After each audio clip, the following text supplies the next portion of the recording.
ಕರ್ತನಾದ ಯೇಸು ಕ್ರಿಸ್ತರ ನಾಮದಲ್ಲಿ ಕೂಡಿ ಬಂದಿರುವಂಥ ಆತ್ಮೀಯರೆಲ್ಲರಿಗೂ ಹೃತ್ಪೂರ್ವಕ ವಂದನೆಗಳನ್ನು ತಿಳಿಸ್ತಾ ಇದ್ದೀನಿ. ಯೇಸು ಕ್ರಿಸ್ತರ ನಾಮದಲ್ಲಿ ನಮಗಿರುವ ಅವಧಿ ಸ್ವಲ್ಪ, ಅಪಾಯಗಳು ಬಹಳ ಎಂಬ ಅಂಶವನ್ನು ನಿಮ್ಮೊಟ್ಟಿಗೆ ಮಾತಾಡ್ತಾ ಇದ್ದೀನಿ. ಪ್ರಾರಂಭದಲ್ಲಿ ತಂದೆಯಾದ ದೇವರು ಆದಾಮನಿಗೆ ಅವ್ವಳಿಗೆ ಆಯುಷ್ಕಾಲವನ್ನು ಕೊಟ್ಟಿದ್ದರು. ಎಷ್ಟು ಆಯುಷ್ಕಾಲ ಕೊಟ್ಟಿದ್ರು ಹೇಳಿ? ಪ್ರಾರಂಭದಲ್ಲಿ ತಂದೆಯಾದ ದೇವರು ಆದಾಮನಿಗೂ ಅವ್ವಳಿಗೂ, ಪ್ರಾರಂಭದ ಮನುಷ್ಯರಿಗೂ ಆಯುಷ್ಕಾಲ ಎಷ್ಟಿತ್ತು? ಮರಣ ಇಲ್ಲದ ಜೀವಿತವನ್ನು ಅವ್ರು ಪಡ್ಕೊಂಡಿದ್ರು. ಮರಣ ಇಲ್ಲದ, ಸಾವು ಇಲ್ಲದ ಜೀವಿತವನ್ನು. ಈ ಮಾತನ್ನು ನಾವು ನೋಡೋಣ. ಆದಿಕಾಂಡ 2ನೇ ಅಧ್ಯಾಯ 15ನೇ ವಚನ 16ನೇ ವಚನವನ್ನು ಓದಿಕೊಳ್ಳೋಣ. ಯೆಹೋವ ದೇವರು ಆ ಮನುಷ್ಯನನ್ನು ಕರೆದುಕೊಂಡು ಹೋಗಿ ಏದೇನ್ ತೋಟವನ್ನು ವ್ಯವಸಾಯ ಮಾಡುವುದಕ್ಕೂ ಕಾಯುವುದಕ್ಕೂ ಅದರಲ್ಲಿ ಇಟ್ಟನು. ಇದಲ್ಲದೆ ಯೆಹೋವ ದೇವರು ಆ ಮನುಷ್ಯನಿಗೆ, ನೀನು ತೋಟದಲ್ಲಿರುವ ಎಲ್ಲ ಮರಗಳ ಹಣ್ಣುಗಳನ್ನು ಯಥೇಚ್ಛವಾಗಿ ತಿನ್ನಬಹುದು, ಒಳ್ಳೆದರ ಕೆಟ್ಟದರ ಹರುವನ್ನು ಹುಟ್ಟಿಸುವ ಮರದ ಹಣ್ಣನ್ನು ಮಾತ್ರ ತಿನ್ನಬಾರದು, ತಿಂದ ದಿನ ಸತ್ತೇ ಹೋಗುವಿ ಎಂದು ವಿಧಿಸಿದನು. ಅಂದರೆ ಈ ವಚನದ ಪ್ರಕಾರ ನೀವು ಯೋಚನೆ ಮಾಡಿ, ದೇವರು ಪ್ರಾರಂಭದ ಮನುಷ್ಯರಿಗೆ ಆಯುಷ್ಕಾಲ ಇದೆ ಅಂತ ನೋಡುವಾಗ ನಿತ್ಯ ಜೀವಿಸುವಂಥ, ಸದಾ ಜೀವಿಸುವಂಥ ಒಂದು ಜೀವಿತವನ್ನು ದೇವರು ಅವರಿಗೆ ಕೊಟ್ಟಿದ್ದರು. ಒಂದು ಆಜ್ಞೆ ಕೊಟ್ಟಿದ್ದಾರೆ. ಯಾವಾಗ ಈ ಮರದ ಹಣ್ಣನ್ನು ನೀವು, ಅಂದರೆ ಒಳ್ಳೆದರ ಕೆಟ್ಟದರ ಹರುವನ್ನು ಹುಟ್ಟಿಸುವಂಥ ಈ ಮರದ ಹಣ್ಣನ್ನು ನೀವು ಯಾವಾಗ ತಿಂತೀರೋ ಆಗ ನಿಮ್ಗೇನು ಬರುತ್ತೆ? ಸಾವು ಎನ್ನುವಂಥದ್ದು ಬರುತ್ತೆ ಅಂತ ಹೇಳ್ತಾರೆ. ಮರಣ, ಸಾವು. ಅಂದರೆ ತಿನ್ನೋ ತನಕ ಸಾವು ಬರಲ್ವಾ ಅಂತ ನೋಡುವಾಗ ಇಲ್ಲ. ಅದು ಹೇಳ್ತಾರಲ್ಲ, ಆಜ್ಞೆ, ದೇವರ ಆಜ್ಞೆ, ಇದನ್ನು ತಿನ್ನಬಾರ್ದು, ತಿಂದರೆ ನೀವು ತಿಂದ ದಿನ ಸಾಯ್ತೀರಾ ಅಂತ ದೇವರು ಹೇಳಿದ್ದಾರೆ. ಪ್ರಿಯರ ದೇವ್ರ ಮಕ್ಕಳಿರ ಗಮನಿಸಬೇಕು. ತಿಂದ ದಿನ ಸತ್ತೋಗಿದ್ದಾರಾ ಇಲ್ವ ಅಂತ ನೋಡುವಾಗ, ಒಂದು ಆತ್ಮಿಕವಾಗಿ ಸಾಯ್ತಾರೆ. ಎರಡನೇದು ತಿಂದ ದಿನ, ಅಂದರೆ ಇನ್ನೊಂದು ರೀತಿಯಲ್ಲಿ ಆಲೋಚನೆ ಮಾಡುವಾಗ, ಇವಾಗ 1000 ವರ್ಷ ನನ್ನ ದಿನದಲ್ಲಿ, ನನ್ನ ಲೆಕ್ಕದಲ್ಲಿ ಒಂದು ದಿನ ಅಂತ ಹೇಳ್ತಾರೆ. 1000 ವರ್ಷಗಳು ಎಷ್ಟು ದಿನ ಅಂತ ಹೇಳ್ತಾರೆ ಹೇಳಿ? ಒಂದು ದಿನಕ್ಕೆ ಸಮಾನವಾದದ್ದು. ನಿಮ್ಮ ದೃಷ್ಟಿಯಲ್ಲಿ 1000 ವರ್ಷಗಳು, ನನ್ನ ಎಣಿಕೆಯಲ್ಲಿ ಅದು ಒಂದು ದಿನ ಅಂತ ಹೇಳ್ತಾರೆ. ಇವಾಗ ಒಂದು ಮೊದಲನೇದಾಗಿ ಆತ್ಮಿಕವಾಗಿ, ಅಂದರೆ ದೇವರಿಂದ ಅವರು ಅಗಲಿ ಹೋಗ್ತಾರೆ.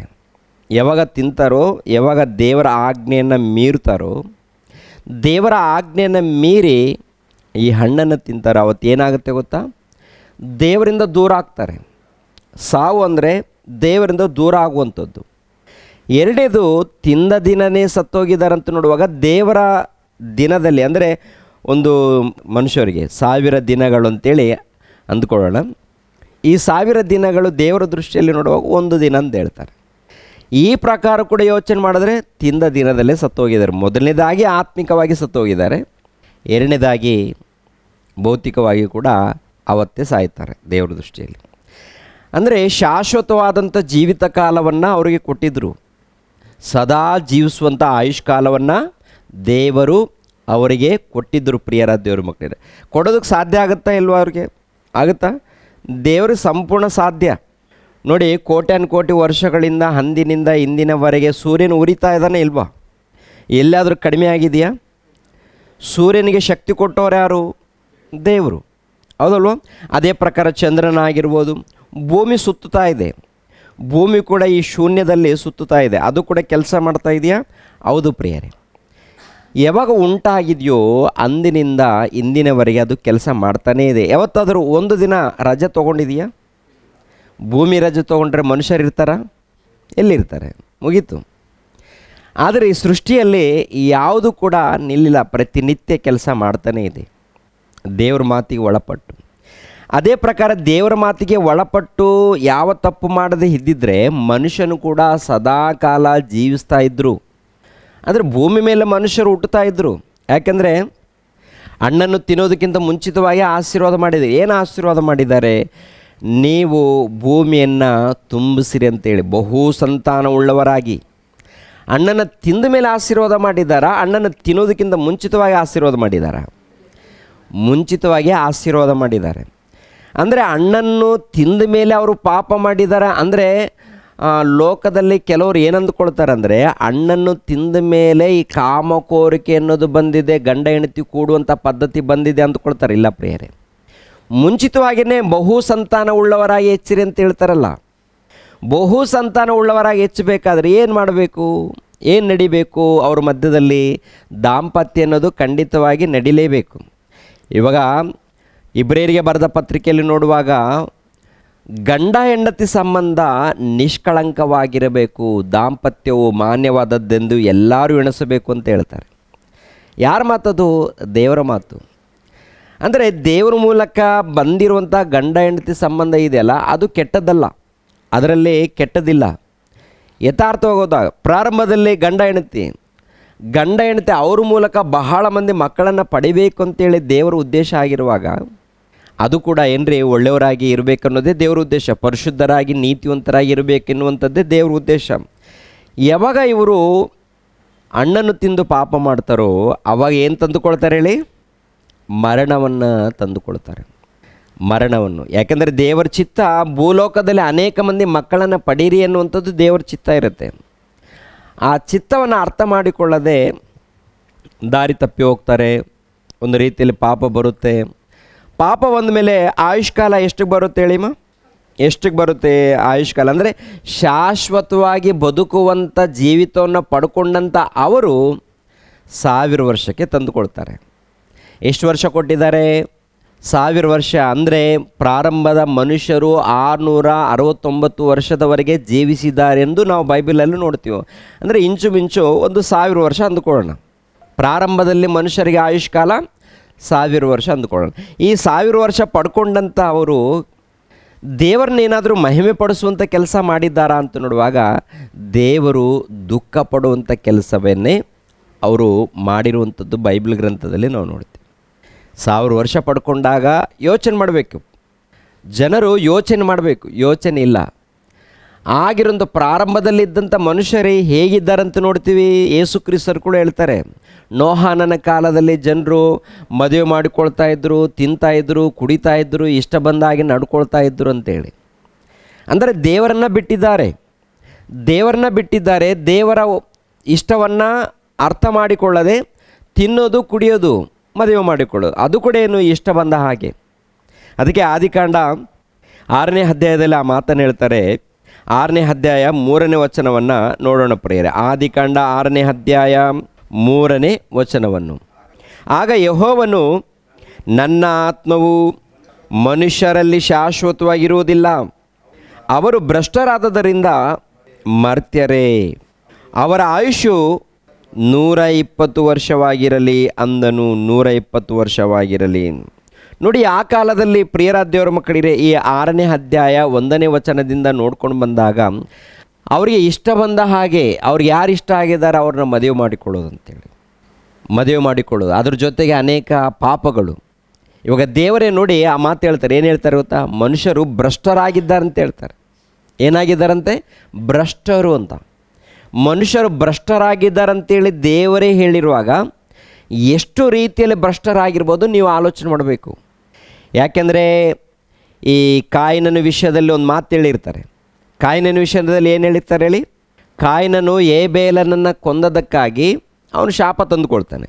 ಶಾಪ ತಂದುಕೊಂಡ ಮೇಲೆ ಕಾಯಿನನು ಅಂದ್ಕೊಳ್ತಾನೆ, ಯಾರಾದರೂ ಬಂದು ನನ್ನನ್ನು ಹೊಡಿತಾರೇನೋ, ಕೊಂದಾಕ್ತಾರೇನೋ ಅಂದಾಗ ಅವಾಗ ದೇವರು ಹೇಳುವಂಥ ಮಾತೇನು ಗೊತ್ತಾ? ನಿನ್ನನ್ನು ಯಾರಾದರೂ ಕೊಂದಾಕಿದರೆ ಅವನಿಗೆ 7ರಷ್ಟು ಪ್ರತಿದಂಡನೆ ಬರುತ್ತೆ ಅಂತೇಳಿ. 7ರಷ್ಟು ಪ್ರತಿದಂಡನೆ ಬರುತ್ತೆ ಅಂತೇಳಿ ಕಾಯಿನನಿಗೆ ದೇವ್ರು ಅಂದಾಗ, ಕೆಲವರು ಯಾವ ರೀತಿ ಇದ್ದಾರಪ್ಪ ಅಂತ ನೋಡುವಾಗ, ಒಬ್ಬರನ್ನ ಕೊಂದಾಕಿದಾಗ ಕಾಯಿನನಿಗೆ 7ರಷ್ಟು ಪ್ರತಿದಂಡನೆ ಬಂದರೆ, ನಾನು ಕೂಡ ಇನ್ನೊಬ್ಬರನ್ನ ಕೊಂದಾಕಿದ್ದೀನಿ, ನನ್ನನ್ನು ಯಾರಾದರೂ ಮುಟ್ಟಿದರೆ 77ರಷ್ಟು ಪ್ರತಿದಂಡನೆ ಬರುತ್ತೆ ಅಂತೇಳಿ ಅವರ ಸಂತಾನ ಯಾವ ರೀತಿ ತಯಾರಾಗಿದೆಯೋ ಒಂದು ಸರಿ ನೋಡಿ ಪ್ರಿಯರೇ. ಆದಿಕಾಂಡ 4ನೇ ಅಧ್ಯಾಯ 23ನೇ ವಚನ ಓದಿಮ. 23ನೇ ವಚನ. ಲೆಮೇಕನು ತನ್ನ ಹೆಂಡತಿಯರಿಗೆ ಈಗಂದನು, ಆದಾ ಚಿಲ್ಲ, ನನ್ನ ಮಾತಿಗೆ ಕಿವಿಗೊಡಿರಿ. ಲೆಮೇಕನ ಹೆಂಡತಿಯರೇ, ನಾನು ಹೇಳುವುದನ್ನು ಕೇಳಿರಿ. ನನಗೆ ಗಾಯ ಮಾಡಿದ ಒಬ್ಬ ಮನುಷ್ಯನನ್ನು ಕೊಂದೆನು, ನನ್ನನ್ನು ಹೊಡೆದ ಒಬ್ಬ ಪ್ರಾಯಸ್ಥನನ್ನು ಹತ ಮಾಡಿದೆನು. ಕಾಯಿನನನ್ನು ಕೊಂದವನಿಗೆ 7ರಷ್ಟು ಪ್ರತಿದಂಡನೆ ಬರುವುದಾದರೆ ಲೇಮೇಕನನ್ನು ಹೊಡೆದವನಿಗೆ 77ರಷ್ಟು ಆಗುವುದಲ್ಲವೇ? ಯಾವ ರೀತಿ ಯೋಚನೆ ಮಾಡಿದ್ದಾರೆ, ಯಾವ ರೀತಿ ಏನು ಮಾತಾಡ್ತಾ ಇದ್ದಾನೆ ಮನುಷ್ಯ? ಕಾಯಿನನಿಗೆ ದೇವರು ಹೇಳಿದ್ದಾರೆ, ಇವನು ಹೇಳಿದಾನ? ಕಾಯಿನನಿಗೆ ಏನಂತ ಹೇಳಿದ್ದಾನೆ? ನಿನ್ನನ್ನು ಯಾರಾದರೂ ಹೊಡೆದ್ರೆ ಅವನಿಗೆ 7ರಷ್ಟು ಪ್ರತಿದಂಡನೆ ಬರುತ್ತೆ ಅಂತ ಹೇಳ್ತಾರೆ. ಯಾಕೆಂದರೆ ಪ್ರಾರಂಭದ ಮನುಷ್ಯರಲ್ಲ, ಉದ್ದೇಶ ಏನಪ್ಪ ಅಂತಂದರೆ ಇವನು ಅಂದರೆ ಈ ಸಮಾಜದಲ್ಲಿ ಕಾಯಿನನು ಬದುಕಬೇಕು, ಕಷ್ಟಪಟ್ಟು ಬದುಕಬೇಕು. ಅಷ್ಟು ಸುಲಭವಾಗಿ ಕೊಂದಾಕಬಾರ್ದು ಈ ಮನುಷ್ಯನನ್ನು, ಅಷ್ಟು ಈಸಿಯಾಗಿ ಕೊಂದಾಕಬಾರ್ದು. ಒಬ್ಬ ಭಕ್ತನನ್ನು ಕೊಂದಾಕಿರುವಂಥ ಈ ಮನುಷ್ಯನಿಗೆ ಸುಲಭವಾದಂಥ ಮರಣ ಬರಕೂಡ್ದು, ಬಹಳ ಹಿಂಸೆಪಟ್ಟು ಜೀವಿಸ್ಬೇಕು ಈ ಮನುಷ್ಯ ಅಂಥೇಳಿ ದೇವ್ರ ಉದ್ದೇಶ. ಅದಕ್ಕೆ ನಿನ್ನನ್ನು ಯಾರಾದರೂ ಮುಟ್ಟಿದರೆ ಅವನಿಗೆ 7ರಷ್ಟು ಪ್ರತಿದಂಡನೆ ಬರುತ್ತಂತ ಹೇಳ್ತಾರೆ. ಆದರೆ ಗಮನಿಸಬೇಕು, ಇದನ್ನು ಬೇಸ್ ಮಾಡಿಕೊಂಡು ಇನ್ನೊಬ್ಬರು ಏನಂತ ಹೇಳ್ತಾರೆ ಗೊತ್ತಾ? ಲೇಮೇಕನು ಕಾಯಿನನ್ನು ಕೊಂದಾಕಿದವನು, ಕಾಯಿನನ್ನು ಕೊಂದಾಕಿದರೆ 7ರಷ್ಟು ಪ್ರತಿದಂಡನೆ ಬಂದರೆ ನನ್ನನ್ನು ಕೊಂದಾಕಿದರೆ 77ರಷ್ಟು ಬರುತ್ತೆ ಅಂತ. ಇವ್ರು ನೋಡಿ ಇನ್ನೊಬ್ರು ಏನು ಕಲಿತಾರೆ, ಜನ ಏನು ಕರೀತಾರೆ ಹೇಳಿ? ಅಂದರೆ ಕಾಯಿನನ್ನು ನೋಡಿ ಈ ಮನುಷ್ಯ ಹೇಳಿದ್ದಾನಂತಂದರೆ ಅಲ್ಲಿ ಜನ ಯಾವ ರೀತಿ ಇರ್ಬೋದು? ಒಬ್ಬರು ಮಾತಾಡಿದ್ದನ್ನು ಇನ್ನೊಬ್ಬರು, ಅಂದರೆ ಈ ಮನುಷ್ಯ ಇನ್ನೊಬ್ಬನ ಕೊಂದಾಕಿದ್ದಾನಂದರೆ ಅವನು 7ರಷ್ಟು ಪ್ರತಿದಂಡ, ಕೊಂದಾಕಿದರೆ 7ರಷ್ಟು ಪ್ರತಿದಂಡನೆ ಬರುತ್ತಂತೆ ಈ ಮನುಷ್ಯ ಹೇಳಿದ್ರೆ, ನಾನು ಕೂಡ ಕೊಂದಾಕ್ತೀನಿ, ನನ್ನ ಕೂಡ ಯಾರು ಮುಟ್ಟಬಾರ್ದು, ನನ್ನ ಮುಟ್ಟಿದರೆ ನಿಮಗೆ ಇಷ್ಟು ದಂಡನೆ ಬರುತ್ತೆ ನಿಮಗೆ, ಅದು ದೇವರ ಆಜ್ಞೆ ಅಂತ. ಅಂದರೆ ದೇವರನ್ನು ಯಾವ ರೀತಿ ಅವರು ಉಪಯೋಗ ಮಾಡಿಕೊಂಡಿದ್ದಾರೆ ಒಂದು ಸಾರಿ ನೀವು ಯೋಚನೆ ಮಾಡಿ. ಬರ್ತಾ ಅದಕ್ಕೆ ದೇವರು ನೊಂದುಕೊಂಡು ಭ್ರಷ್ಟರು, ಆದಿಕಾಂಡ 6ನೇ ಅಧ್ಯಾಯದಲ್ಲಿ ನೋಡುವಾಗ ಮನುಷ್ಯರು ಭ್ರಷ್ಟರು, ಬಹಳ ಹೃದಯದಲ್ಲಿ ನೊಂದುಕೊಂಡಿದ್ದಾನಂದರೆ ಒಂದು ರೀತಿಯಲ್ಲಿ ಭಯಂಕರವಾದಂಥ ಕಾಮಕತ್ವ ನಡೀತಾ ಇದೆ, ಭಯಂಕರವಾದಂಥ ಏನ್ರಿ ವ್ಯಭಿಚಾರಗಳು. ಯಾರು ಅಕ್ಕ, ಯಾರು ತಂಗಿ, ಯಾರು ತಾಯಿ, ಯಾರು ಮಗಳು, ಅಸಲಲ್ಲಿ ಅರ್ಥ ಆಗದಂಥ ಪರಿಸ್ಥಿತಿ. ಒಟ್ಟಿನಲ್ಲಿ ಮದುವೆ ಮಾಡಿಕೊಡ್ರಿ ಅನ್ನೋದು ದೇವರ ಆಜ್ಞೆ. ಆದರೆ ಇಲ್ಲಿ ಭಯಂಕರ ರೀತಿಯಲ್ಲಿ ಪಾಪದಲ್ಲಿ ಇದ್ದಾರೆ ಎನ್ನುವಂಥದ್ದು ನೋಡ್ತೀವಿ. ಯಾಕೆಂದರೆ ದೇವರು ಅಷ್ಟು ಸುಲಭವಾಗಿ ನೊಂದುಕೊಳ್ಳಲ್ಲ.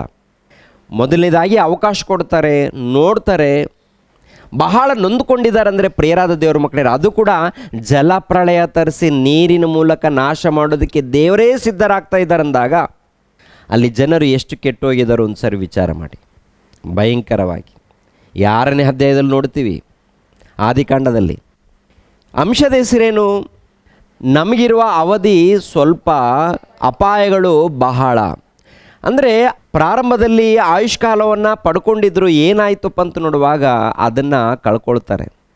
ಯಾಕೆ ಕಳ್ಕೊಂಡಿದ್ದಾರೆ ಅಂತ ನೋಡುವಾಗ ಅವರ ಭ್ರಷ್ಟತ್ವ, ಅವರ ಅನ್ಯಾಯ, ಅವರ ಘೋರವಾದಂಥ ಪಾಪಗಳು. ಮನುಷ್ಯರ ಮಧ್ಯದಲ್ಲಿ ತಪ್ಪು ಅನ್ನೋದು ನಡೆಯುತ್ತೆ ರೀ. ಅದು ಏನಪ್ಪ ಅಂದರೆ ಒಂದು ಮಾತಿನಿಂದ ಆಗಿರ್ಬೋದು, ಇಲ್ಲ ಒಂದು ಕಣ್ಣಿನಿಂದ ಆಗಿರ್ಬೋದು, ಯಾವುದೊಂದು ರೀತಿಯಲ್ಲಿ ಹೃದಯದಲ್ಲಿ ಒಂದು ರೀತಿಯಲ್ಲಿ ನಡೀತಾ ಇರುತ್ತೆ. ಅದನ್ನು ದೇವರ ಸನ್ನಿಧಿಯಲ್ಲಿ ಇವಾಗ ನಮ್ಗೆ ಏನಪ್ಪ ಅಂದರೆ ಸರಿಪಡಿಸ್ಕೊಂಡು ಹೋಗೋದಕ್ಕೆ ಒಳ್ಳೆಯ ಅವಕಾಶ ಕೊಟ್ಟಿದ್ದಾರೆ. ಅವಕಾಶವನ್ನು ಪಡ್ಕೊಂಡಿರುವಂಥ ಕ್ರೈಸ್ತರಾಗಿರ್ಬೋದು, ಇಲ್ಲ ಸಮಾಜ ಆಗಿರ್ಬೋದು, ಯಾವ ಸ್ಥಿತಿಯಲ್ಲಿದೆ ಈ ಕಾಲದಲ್ಲಿ ಹೇಗಿದೆ ಅಂತೇಳಿ ನಾವು ಅರ್ಥ ಮಾಡ್ಕೊಳ್ಬೇಕಾಗಿದೆ. ಈ ದಿನದಲ್ಲಿ ಗಮನಿಸಬೇಕು, ಪ್ರಾರಂಭದಲ್ಲಿ ಅಷ್ಟು ಆಯುಷ್ಕಾಲ ಕೊಟ್ಟಿದ್ದರು, ಅಷ್ಟು ಆಯುಷ್ಕಾಲವನ್ನು ಪಡ್ಕೊಂಡಂಥ ಆ ಜನ ಘೋರವಾದಂಥ ಪಾಪಗಳನ್ನು ಮಾಡಿರೋದರಿಂದ ಈ ಆಯುಷ್ಕಾಲವನ್ನು ದೇವರೇನು ಮಾಡ್ತಾರೆ? ತಗ್ಗಿಸ್ತಾರೆ, ಕಡಿಮೆ ಮಾಡ್ತಾರೆ. ಆಯುಷ್ಕಾಲವನ್ನು ಕಡಿಮೆ ಮಾಡ್ತಾರೆ. ಪೂರ್ತಿ ಎಷ್ಟಕ್ಕೆ ತೆಗೆದಾಕ್ತಾರೆ ಹೇಳಿ? ಶಾಶ್ವತವಾಗಿ ಜೀವಿಸುವಂಥ ಆಯುಷ್ಕಾಲವನ್ನು ಪಡ್ಕೊಂಡಂಥ ಅವರಿಗೆ 1000 ವರ್ಷಕ್ಕೆ ಬಂತು. 1000 ವರ್ಷ ಆಯುಷ್ಕಾಲವನ್ನು ಜೀವಿಸುವಂಥ ಇವರಿಗೆ 120 ವರ್ಷ ಬಂತು. ಎಷ್ಟು ವರ್ಷಮ್ಮ? 120 ವರ್ಷ. ನೋಹನ ಕಾಲ ಅಂತಂದರೆ ಅವ್ರು ಆದಮೇಲೆ ಬರುವಂಥ ಸಂತಾನ ಬರುತ್ತಲ್ವ, ಸ್ವಲ್ಪ ಆಯುಷ್ಕಾಲ ಕಡಿಮೆ ಮಾಡ್ಕೊಂಡು ಬರ್ತಾರೆ. ಮೋಶೆ ಕಾಲಕ್ಕೆ ಎಷ್ಟು ಬರುತ್ತಂತ ನೋಡ್ತೀವಿ. ಕೀರ್ತನೆ ಗ್ರಂಥ 90ನೇ ಅಧ್ಯಾಯ 10ನೇ ವಚನ, 11ನೇ ವಚನ, 12ನೇ ವಚನವನ್ನು ನೋಡಿ. ನಮ್ಮ ಆಯುಷ್ಕಾಲವು 70 ವರ್ಷ, ಬಲ ಹೆಚ್ಚಿದರೆ 80 ವರ್ಷ. ಕಷ್ಟ ಸಂಕಟಗಳೇ ಅದರ ಆಡಂಬರ, ಅದು ಬೇಗನೆ ಗತಿಸಿ ಹೋಗುತ್ತದೆ, ನಾವು ಆರಿ ಹೋಗುತ್ತೇವೆ. ನಿನ್ನ ಕೋಪದ ಬಲವನ್ನು, ಭಯಭಕ್ತರಿಗೆ ಕಾರಣವಾಗಿರತಕ್ಕ ನಿನ್ನ ರೌದ್ರವನ್ನು ಗ್ರಹಿಸುವವರು ಯಾರು? ನಮ್ಮ ದಿನಗಳು ಕೊಂಚವೇ ಎಂದು ಎಣಿಸಿಕೊಳ್ಳುವ ಹಾಗೆ ನಮಗೆ ಕಲಿಸು. ಆಗ ಜ್ಞಾನದ ಹೃದಯವನ್ನು ಪಡೆದುಕೊಳ್ಳುವೆವು, ನೋಡಿ ಪ್ರಿಯರ ದೇವ್ರ ಮಕ್ಕಳಿರ, ದೇವರ ಧರ್ಮಶಾಸ್ತ್ರವನ್ನು ಪಡ್ಕೊಂಡಂಥ, ದೇವರ ಸಹವಾಸದಲ್ಲಿ ಇದ್ದಂಥ, ದೇವರ ಜೊತೆಯಲ್ಲಿ ದೇವರ ಸಹವಾಸದಲ್ಲಿ ಇದ್ದಂಥ ಒಬ್ಬ ಭಕ್ತನ ಹೇಳುವಂಥ ಮಾತೇನೆಂದರೆ, ನಮ್ಮ ಆಯುಷ್ಕಾಲ ಎಷ್ಟಂತ ಹೇಳ್ತಾರೆ? 70 ವರ್ಷ, ಹೆಚ್ಚಿದ್ರೆ 80 ವರ್ಷ. ಯಾರು ಹೇಳುವಂಥ ಮಾತಿದು? ಮೋಶೆ ಹೇಳುವಂಥ ಮಾತು, ಹೌದಲ್ವ?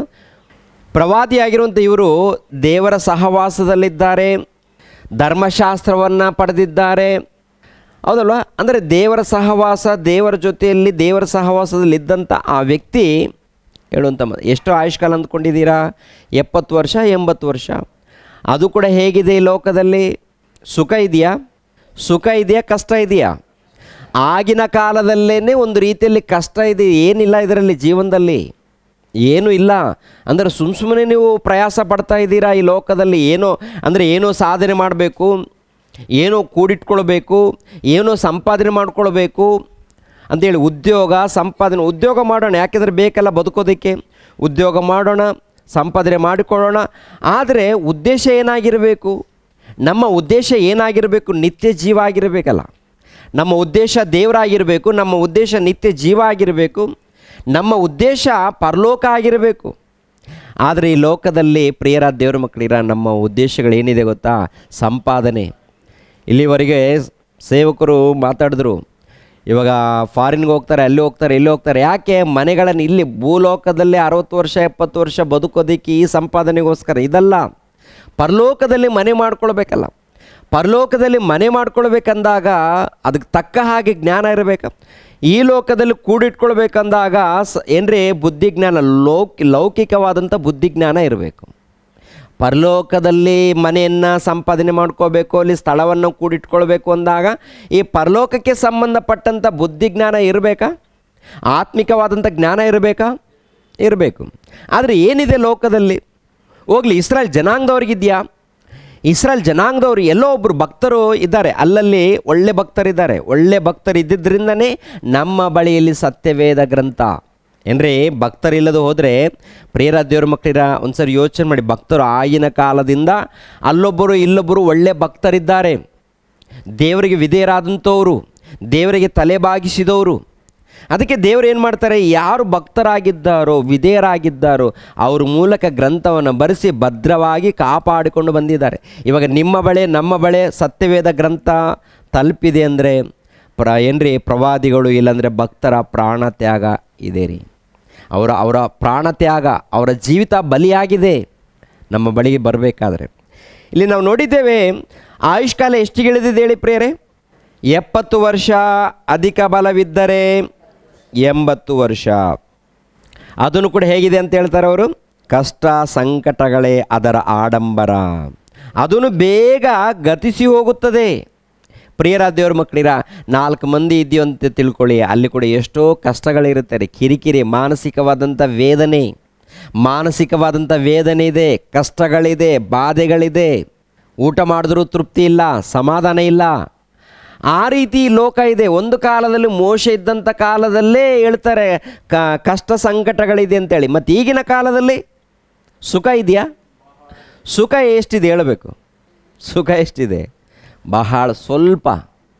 ಏನ್ರಿ, ನಮ್ಗೆ ಆನಂದ, ಏದು ರುಚಿಕರವಾದಂಥ ಒಳ್ಳೆಯ ಆಹಾರ ಇಲ್ಲಿ ಗಂಟದಲ್ಲಿ ಇಳಿಯುವಂಥ ಸಮಯದಲ್ಲಿ ಸ್ವಲ್ಪ ಸಂತೋಷ, ಏನೋ ಪ್ರೀತಿಯಿಂದ ಮಾತಾಡುವಾಗ ಈ ಲೋಕದಲ್ಲಿ. ಆದರೆ ನಮಗೆ ದೇವರ ವಾಕ್ಯವನ್ನು ತಿಳಿದಿರುವಂಥ ನಮಗೆ ಮಾತ್ರ ಯಾವಾಗಲೂ ಸಂತೋಷ ಇದೆ. ಕಷ್ಟ ಇರುತ್ತೆ, ಏನಿಲ್ಲ, ಚಿಕ್ಕದು ಒಂದು ಧೂಳಿ ಥರ.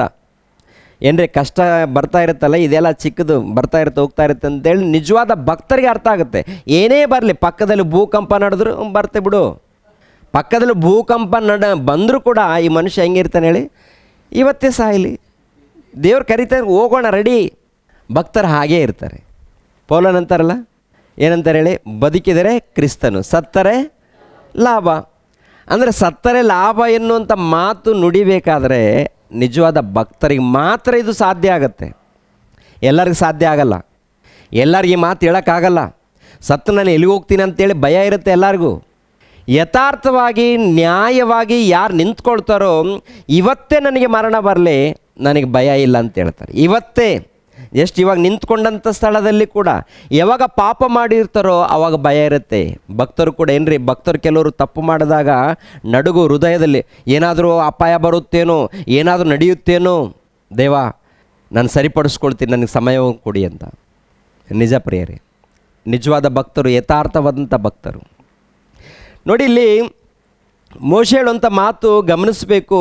ನಮಗೆ ಇರುವಂಥ ಕಾಲ ಸ್ವಲ್ಪ ಕಾಲ, 70 ವರ್ಷ 80 ವರ್ಷ ಅಂತೇಳಿ. ಕ್ರಿಸ್ತಪೂರ್ವ 1450 ವರ್ಷಗಳಿಂದ ಅವರ ಇತಿಹಾಸ ಇರುತ್ತೆ.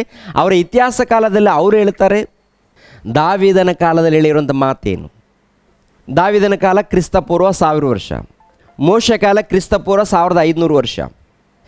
ದಾವೀದನ ಕಾಲಕ್ಕೆ ನೋಡಿ, ಕೀರ್ತನೆ ಗ್ರಂಥ 39ನೇ ಅಧ್ಯಾಯ 4ನೇ ವಚನವನ್ನು ನೋಡಿ ಪ್ರಿಯರೇ. 4ನೇ ವಚನ, ಯೆಹೋವನೇ ನನಗೆ ಅವಸಾನ ಉಂಟೆಂದು, ನನ್ನ ಜೀವಮಾನವು ಅತ್ಯಲ್ಪವೆಂದು, ನಾನು ಎಷ್ಟೋ ಅಸ್ಥಿರನೆಂದು ನನಗೆ ತಿಳಿಯಪಡಿಸು. ನನ್ನ ಆಯುಷನ್ನು ಗೇಣುದ್ದವಾಗಿ ಮಾಡಿದ್ದೀಯಲ್ಲ, ನನ್ನ ಜೀವಿತ ಕಾಲ ನಿನ್ನ ಎಣಿಕೆಯಲ್ಲಿ ಏನೂ ಅಲ್ಲ ಅಂದೆನು. ಮನುಷ್ಯರೆಂಬುವನು ಎಷ್ಟು ಸ್ಥಿರನೆಂದು ಕಂಡರು, ಬರೀ ಉಸಿರೇ, ಬರೀ ಉಸಿರಿ. ಅಂದರೆ ದಾವೀದನೇ ಯೋಚನೆ ಮಾಡ್ತಾನೆ, ಪ್ರಿಯರ ದೇವರ ಮಕ್ಕಳಿರ, ದೇವರ ಸನ್ನಿಧಿಯಲ್ಲಿ ಪ್ರಾರ್ಥನೆ ಮಾಡುವಂಥ ಸಮಯದಲ್ಲಿ ದೇವರ ಹತ್ರ ಮಾತಾಡ್ತಾನೆ. ಗಮನಿಸಬೇಕು, ಯೆಹೋವನೇ ನನಗೆ ಅವಸಾನ ಉಂಟೆಂದು, ನನ್ನ ಜೀವಮಾನವು ಅತ್ಯಲ್ಪವೆಂದು, ನಾನು ಎಷ್ಟೋ ಅಸ್ಥಿರನೆಂದು ನನಗೆ ತಿಳಿಯಪಡಿಸು. ನನಗೆ ಗೊತ್ತಾಗಬೇಕು. ಏನು ಗೊತ್ತಾಗಬೇಕು? ಒಬ್ಬ ಅರಸನಲ್ವ ಪ್ರಿಯರೇ? ಅಂದರೆ ಒಂದು ದೇಶದಲ್ಲಿ ಆಳ್ವಿಕೆ ನಡೆಸುವಂಥ ಒಬ್ಬ ಅಧಿಕಾರಿ, ಒಬ್ಬ ಅರಸನು, ಒಬ್ಬ ಒಡೆಯನು ಉನ್ನತ ಸ್ಥಾನದಲ್ಲಿದ್ದಾನೆ. ಎಲ್ಲ ವೈಭವ ಇದೆ, ಎಲ್ಲ ಇದೆ, ಅರಮನೆ ಇದೆ, ಎಷ್ಟು ಏನರ ಅವ್ರಿಗೆ ಇಷ್ಟ ಬಂದಾಗೆ ಯಾರನ್ನ ಬೇಕಾದ್ರೂ ಮದುವೆ ಮಾಡ್ಕೊಳ್ಬೋದು, ಎಲ್ಲ ಅನುಕೂಲ ಇದೆ.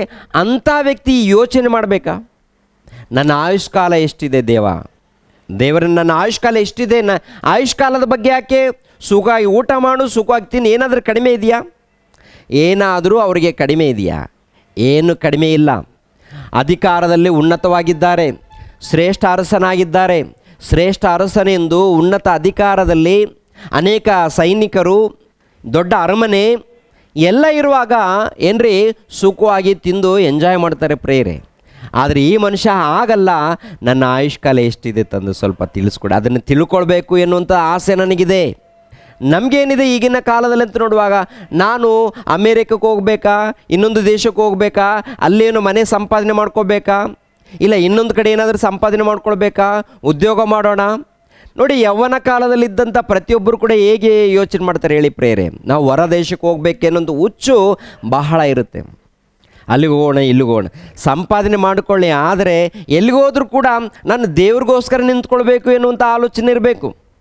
ನಾನು ಎಲ್ಲಿಗೋದ್ರೂ ಪರವಾಗಿಲ್ಲ, ನಾನು ದೇವ್ರಿಗೋಸ್ಕರ ನಿಲ್ತೀನಿ. ನಾನು ಬೆಂಗಳೂರಿಗೆ ಹೋಗ್ತೀನಾ, ಇನ್ನೊಂದು ಕಡೆ ಹೋಗ್ತೀನಾ, ಎಲ್ಲಿಗೋದ್ರೂ ಪರವಾಗಿಲ್ಲ, ನಾನು ಊಟ ಮಾಡಿದ್ರು ದೇವರು, ತಿಂದರೂ ದೇವರು, ಮಲಗಿದ್ರು ದೇವರು, ಒಟ್ಟಿನಲ್ಲಿ ದೇವರ ಆಲೋಚನೆಯಲ್ಲಿ ನಾನು ಇರಬೇಕು ಎನ್ನುವಂಥ ಆಲೋಚನೆ ಭಕ್ತರಿಗೆ ಇರಬೇಕು ಪ್ರೇರೆ.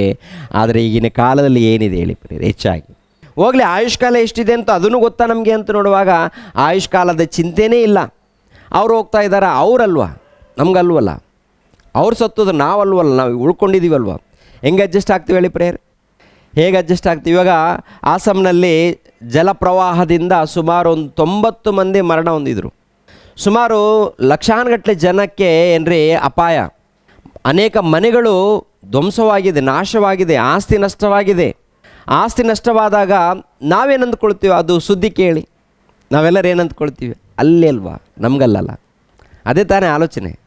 ಈ ಮಂಗಳೂರು ಅಂದ್ಕೊಳ್ಳೋಣ, ಈ ಮಂಗಳೂರು ಪಟ್ಟಣದಲ್ಲೇ ಒಂದು ವೇಳೆ ದೊಡ್ಡ ಅಪಾಯ ಆಯಿತು ಅಂತ ತಿಳ್ಕೊಳ್ಳಿ.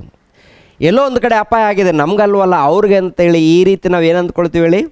ಅಮ್ಮಯ್ಯ, ನಮಗಲ್ಲ, ಅವರಿಗೆ. ನಾಳೆ ನಿನ್ನ ಬಳಿಗೆ ಬರುತ್ತೆ ಅನ್ನೋದು ಅದು ಸೂಚನೆ. ಅದೇನಪ್ಪ ಅಂದರೆ, ಇವತ್ತು ಆಸಾಮ್ನಲ್ಲಿ ಬಂದಿದೆ, ನಾಳೆ ಮಂಗಳೂರು ಬರ್ಬೋದು, ಇಲ್ಲ ಉಡುಪಿ ಬರ್ಬೋದು, ಕೇರಳದಲ್ಲಿ ಈ ವಯನಾಡು ಈ ಪ್ರಾಂತದಲ್ಲಿ ಕೂಡ ಅಲ್ಲೆಲ್ಲಿ ಆಗ್ತಾ ಇದೆಯಲ್ಲ.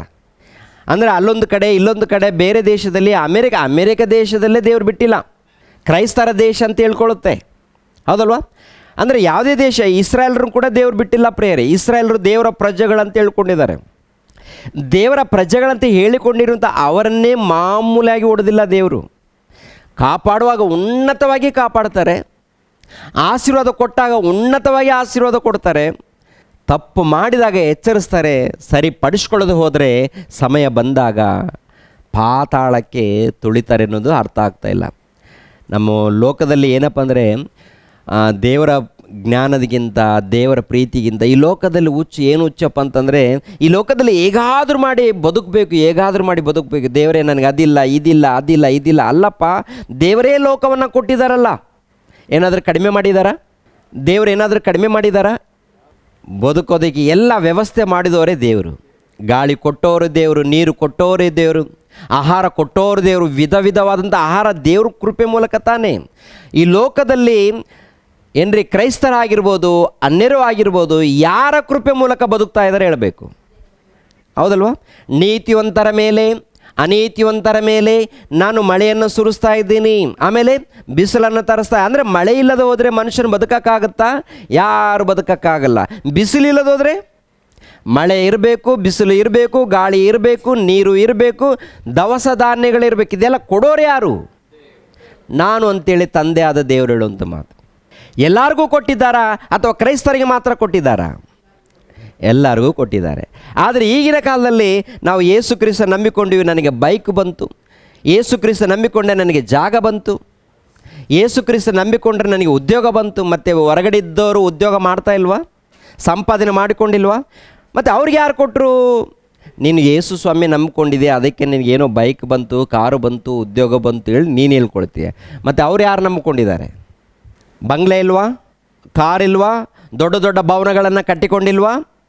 ಅಂದರೆ ದೇವರು ಜ್ಞಾನ ಕೊಟ್ಟಿದ್ದಾರೆ, ಶಕ್ತಿ ಕೊಟ್ಟಿದ್ದಾರೆ. ದುಡಿರಿ ಮಕ್ಕಳಿರ, ದುಡಿದು ನೀವು ಸಂಪಾದನೆ ಮಾಡ್ಕೊಳ್ಳಿ, ಊಟ ಮಾಡಿ, ಆದರೆ ಪಾಪ ಮಾಡೋಕ್ಕೆ ಹೋಗಬೇಡಿ ಅನ್ನುವಂಥದ್ದು ದೇವ್ರ ಉದ್ದೇಶ.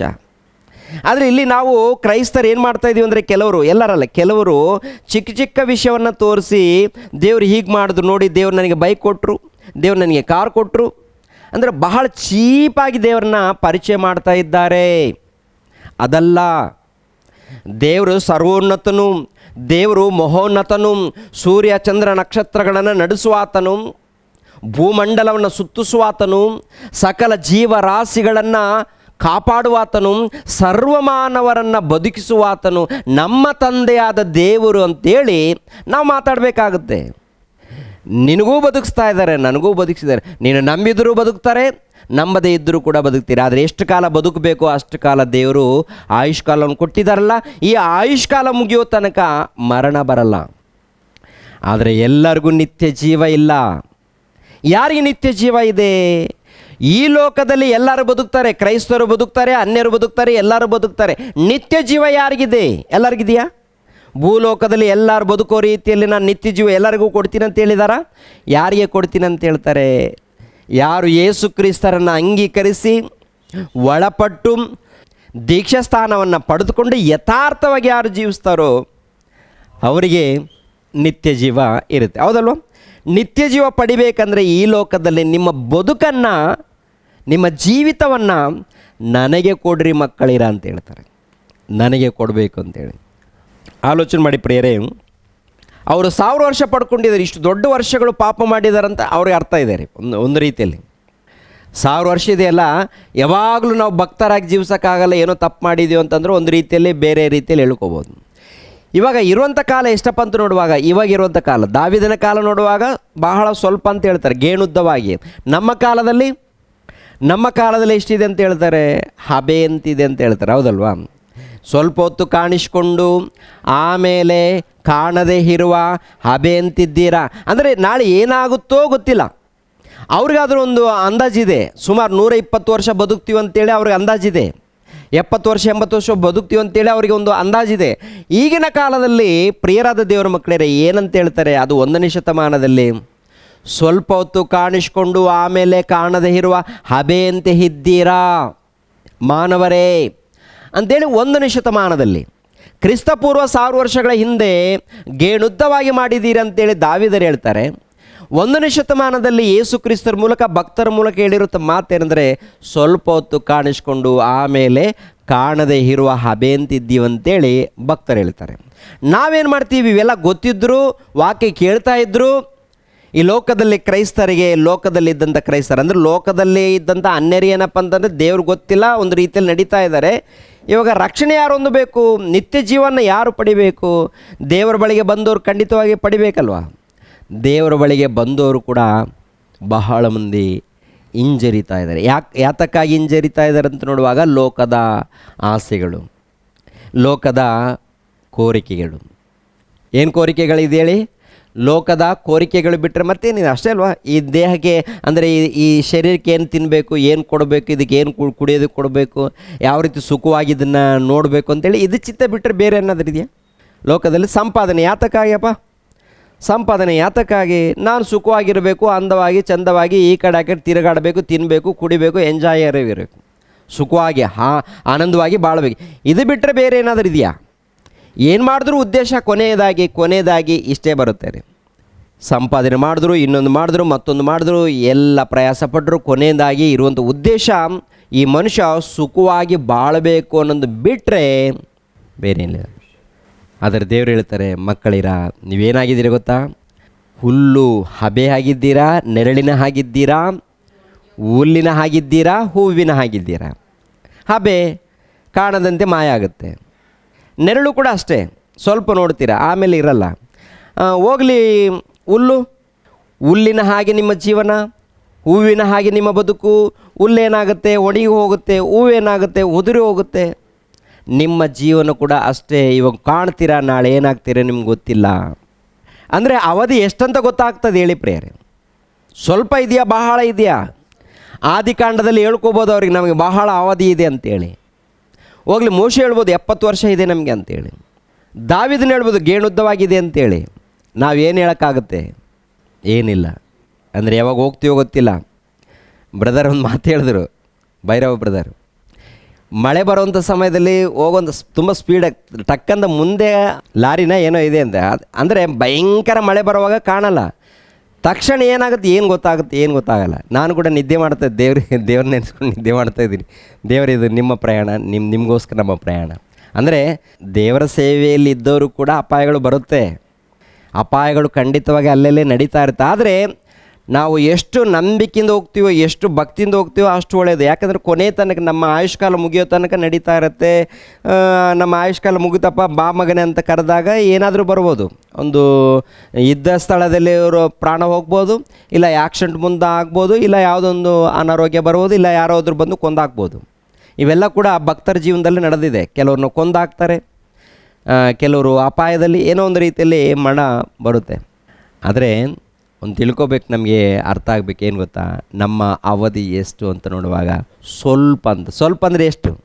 ಸ್ವಲ್ಪ ಅಂದರೆ ಏನಾಗ್ತೀವೋ ನಮ್ಗೆ ಗೊತ್ತಿಲ್ಲ ಅಂತ ಹೇಳ್ತಾರೆ. ಆಯಿತು, ಎಫೆಸದವರಿಗೆ ಬರೆದ ಪತ್ರಿಕೆ 5ನೇ ಅಧ್ಯಾಯ 15ನೇ ವಚನ 16ನೇ ವಚನವನ್ನು ನೋಡಿ. 15-16. ಆದ ಕಾರಣ ನೀವು ನಡ್ಕೊಳ್ಳುವ ರೀತಿಯನ್ನು ಕುರಿತು ಚೆನ್ನಾಗಿ ನೋಡಿಕೊಳ್ಳಿರಿ, ಜ್ಞಾನವಿಲ್ಲದವರಾಗಿರದೆ ಜ್ಞಾನವಂತರಾಗಿರ್ರಿ. ಈ ದಿನಗಳು ಕೆಟ್ಟವುಗಳಾಗಿವೆ.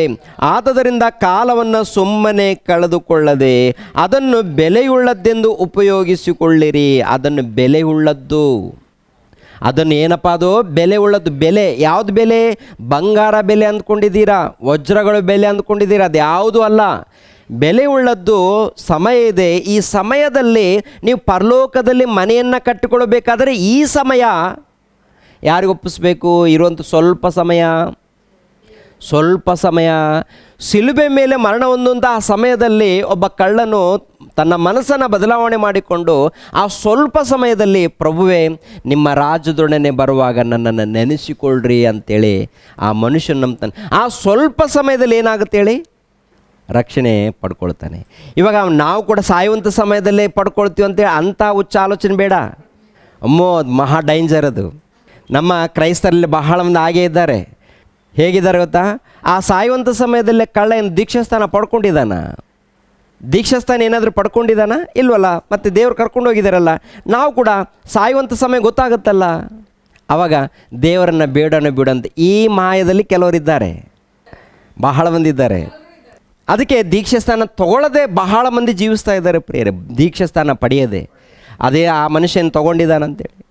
ಅಂದರೆ ಆ ಮನುಷ್ಯನು ಇದ್ದಂತಹ ಸಮಯದಿಲ್ಲ, ಶಿಲುಬೆ ಮರಣ ಹೊಂದುವಂತಹ ಸಮಯದಲ್ಲಿ ಇನ್ನು ಸರ್ವಲೋಕಕ್ಕೆ ಹೋಗಿ ಸುವಾರ್ತೆಯನ್ನು ಸಾರಿರಿ, ಯಾರು ನಂಬಿ ದೀಕ್ಷಾಸ್ಥಾನ ಪಡ್ಕೊಳ್ತಾರೋ ಅವರಿಗೆ ರಕ್ಷಣೆ ಆಗುತ್ತೆ, ನಂಬದೆ ಹೋದವರಿಗೆ ದಂಡನೆಗೆ ಗುರಿ ಆಗ್ತಾರೆ ಅನ್ನೋಂಥ ಆಜ್ಞೆ ಇನ್ನೂ ದೇವರು ಕೊಟ್ಟಿರಲಿಲ್ಲ.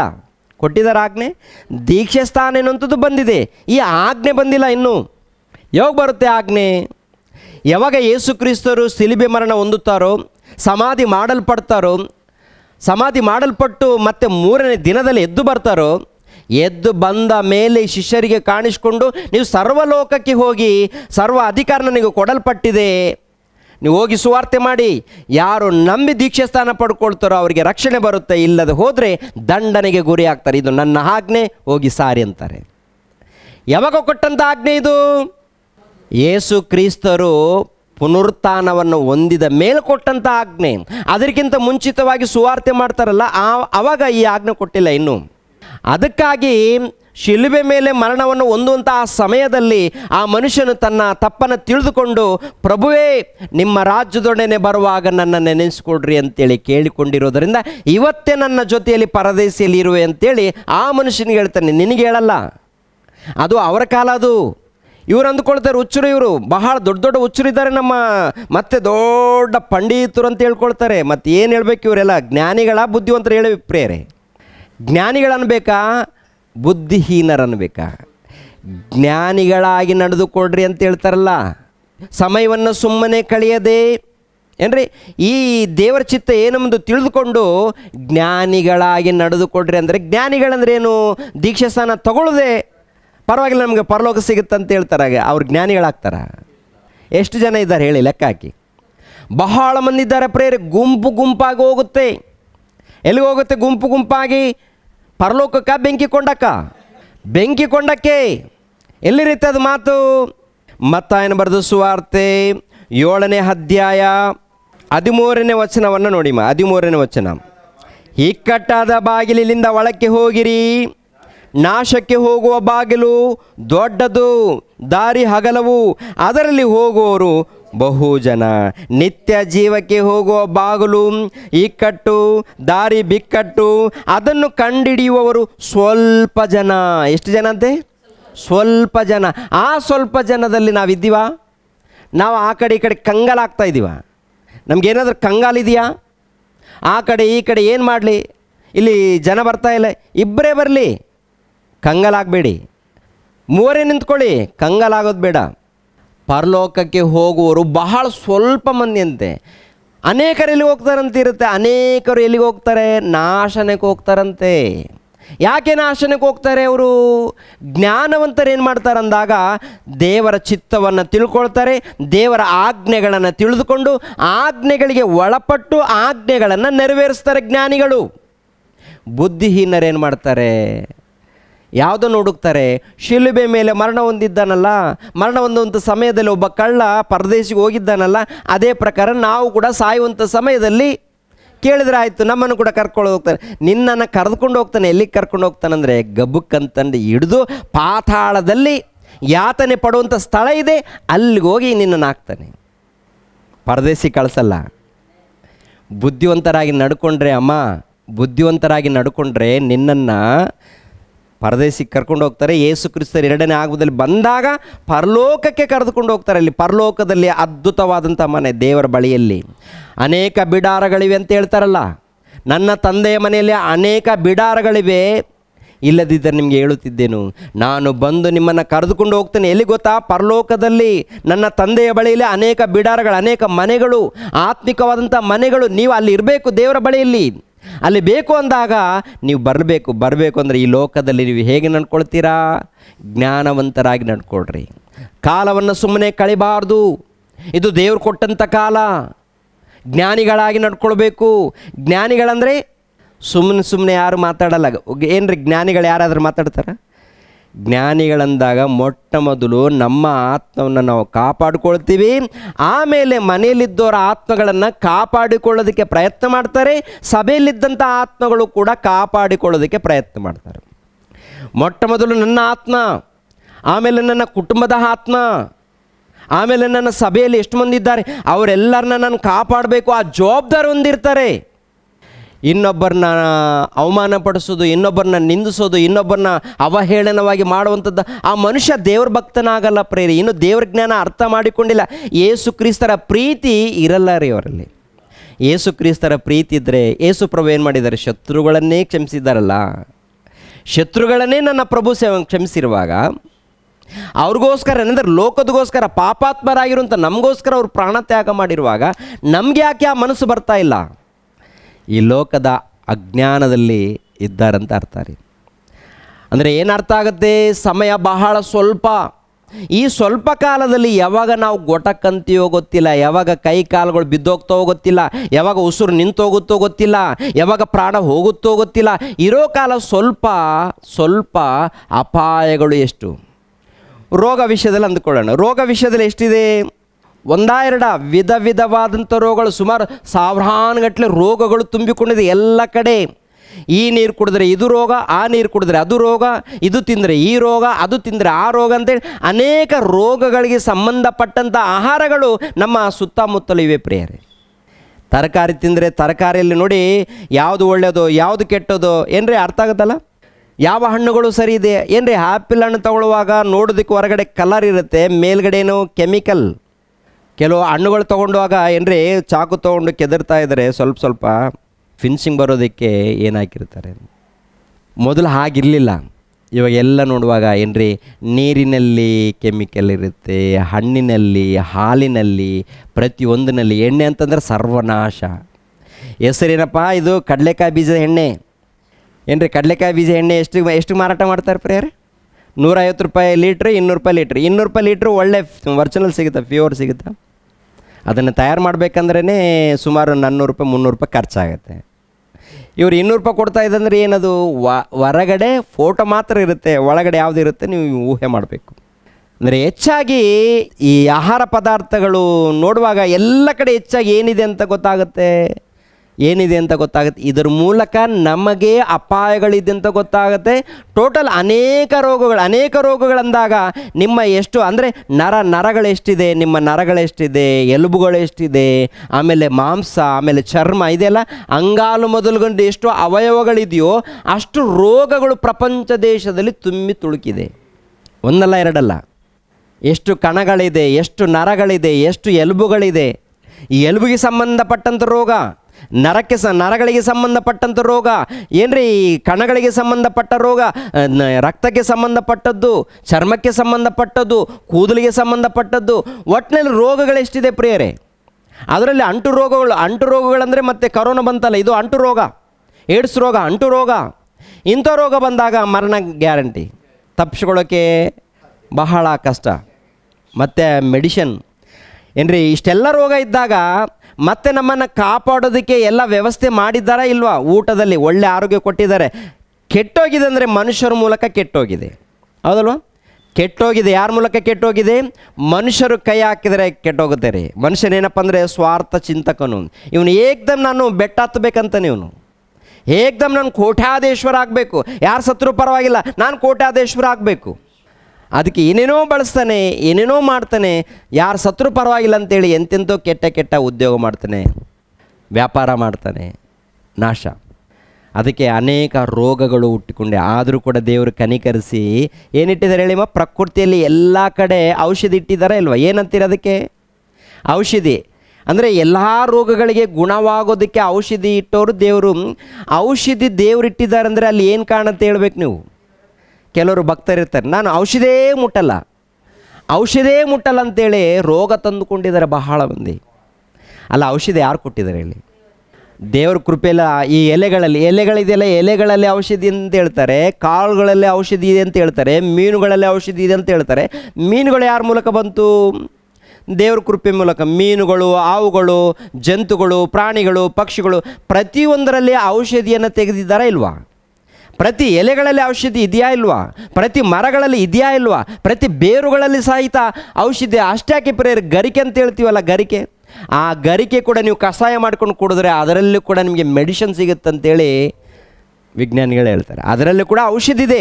ಅಂದರೆ ದೇವ್ರು ನೋಡಿ ಇದರಲ್ಲಿ ಔಷಧಿ ಇಟ್ಟಿದ್ದಾರೆ, ಅದರಲ್ಲಿ ಔಷಧಿ ಇಟ್ಟಿದ್ದಾರೆ. ನಾವು ಆರೋಗ್ಯವಾಗಿರ್ಬೇಕಂದಾಗ ಎಷ್ಟು ಬೇಕೋ ತಕ್ಕ ಹಾಗೆ ಆಹಾರ ಪದಾರ್ಥಗಳನ್ನು ಊಟ ಮಾಡಿ ನಮ್ಮ ಆರೋಗ್ಯವನ್ನು ನಾವು ಕಾಪಾಡಿಕೊಳ್ಬೇಕು. ಅದಕ್ಕೆಲ್ಲ ವ್ಯವಸ್ಥೆಯನ್ನು ದೇವರು ಮಾಡಿದ್ದಾರೆ. ಆದರೆ ಅಪಾಯಗಳು, ಇಷ್ಟೆಲ್ಲ ಅಪಾಯಗಳು ಇದ್ದಾಗಲೂ ಕೂಡ ದೇವರು ಏನ್ರಿ ಇಷ್ಟೆಲ್ಲ ಮಾಡಿರುವಾಗ ಅಂಥ ದೇವರನ್ನ ಅರ್ಥ ಮಾಡಿಕೊಳ್ಳದೆ ಲೋಕ ಇದೆ ಅಂದರೆ ಪ್ರಿಯರೇ, ಏನು ಮಾಡಬೇಕು ಈ ಲೋಕಕ್ಕೆ? ಹೋಗ್ಲಿ, ಕ್ರೈಸ್ತರೇ ಆಗಿರೋಂಥ ನಾವೇನಾದರೂ ಅರ್ಥ ಮಾಡಿಕೊಂಡಿದ್ದೀವ? ನಮ್ಮ ಮಧ್ಯದಲ್ಲಿ ಅನೇಕ ಸಮಸ್ಯೆಗಳಿದೆ ರೀ. ಒಂದು ರೋಗದ ವಿಷಯದಲ್ಲಿ ನೋಡುವ ಅನೇಕ ಸಮಸ್ಯೆಗಳಿದೆ, ಅನೇಕ ಅಪಾಯಗಳು ರೋಗದ ಮೂಲಕ. ಎರಡನೇದಾಗಿ ಪ್ರಿಯರ ದೇವ್ರ ಮಕ್ಕಳಿರ, ಜಲಪ್ರಳಯದ ಮೂಲಕ, ಭೂಕಂಪದ ಮೂಲಕ, ಸುನಾಮಿ ಮೂಲಕ, ಕಾಡ್ಗಿಚ್ಚು ಮೂಲಕ, ಈ ಥರ ಅನೇಕ ಪ್ರಕೃತಿ ಮೂಲಕ ಅನೇಕ ಅಪಾಯಗಳಿದೆಯಾ. ಸುಂಟರ ಗಾಳಿ, ಬಿರುಗಾಳಿ, ಚಂಡಮಾರುತ, ಭಯಂಕರವಾದಂಥ ಜಲಪ್ರಳಯ, ಮಳೆ. ಅಂದರೆ ನೋಡಿ, ಒಂದು ಕಡೆ ಚೆನ್ನಾಗಿ ಮಳೆ ಬರುತ್ತೆ, ಇನ್ನೊಂದು ಕಡೆ ಭಯಂಕರವಾಗಿ ಹೊಡ್ಕೊಂಡು ಹೋಗುತ್ತೆ. ಮೊನ್ನೆ ಒಂದೆರಡು ತಿಂಗಳ ಹಿಂದುಗಡೆ ನಮ್ಮ ಮುಖ್ಯಮಂತ್ರಿರವರು, ಈ ವರ್ಷದಲ್ಲಿ ಮಳೆ ಇರಲ್ಲ, ನೀರಿರಲ್ಲ, ಅದಕ್ಕೆ ನೀವು ಬಹಳ ಸೂಕ್ಷ್ಮವಾಗಿ ನೀರನ್ನು ಬಳಸ್ಕೋಬೇಕು, ಆಮೇಲೆ ವ್ಯವಸಾಯ ಮಾಡೋದು ಕೂಡ ಕಡಿಮೆ ಮಾಡ್ಕೊಳ್ಳಿ, ಯಾಕೆಂದರೆ ನೀರಿಲ್ಲ. ಇವಾಗ ಏನಾಗ್ತಾಯಿದೆ ನೋಡ್ತಿದ್ದೀರಲ್ಲ, ಅಲ್ಲೆಲ್ಲಿ ಭಯಂಕರ ನೀರು ಬಂದು ಹೊಡ್ಕೊಂಡು ಹೋಗ್ತಾ ಇದೆಯಾ? ಅವರೇನೋ ನೀರಿಲ್ಲ ಅಂದರೆ, ಲೋಕದಲ್ಲಿ ನೋಡುವಾಗ ಭಯಂಕರ ಮಳೆ ಬಂದು ಹೊಡ್ಕೊಂಡು ಹೋಗ್ತಾ ಇದೆಯಿಲ್ವಾ? ಎಲ್ಲಿ ಕೊಡಬೇಕೋ ಅಲ್ಲಿ ಸಿಗ್ತಾ ಇಲ್ಲ. ಯಾಕೆ ಸಿಗ್ತಾ ಇಲ್ಲ? ಮನುಷ್ಯರ ಅಪರಾಧಗಳೇ ಕಾರಣ. ಮನುಷ್ಯನೇನಪ್ಪ ಅಂದರೆ ಸ್ವಲ್ಪ ಜಾಸ್ತಿ ಆದರೆ ಇವನಿಗೆ ಏನು ಬೆಳೆಯುತ್ತೆ? ಗರ್ವ ಬೆಳೆಯುತ್ತೆ ರೀ, ಅಹಂಕಾರ ಇರುತ್ತೆ ರೀ. ಇವನ ಮಾತು ಒಂಥರ ಇರುತ್ತೆ, ಪ್ರವರ್ತನೆ ಮತ್ತೊಂದು ಥರ ಇರುತ್ತೆ, ಅವನ ನಡವಳಿಕೆ ಮತ್ತೊಂದು ಥರ ಇರುತ್ತೆ.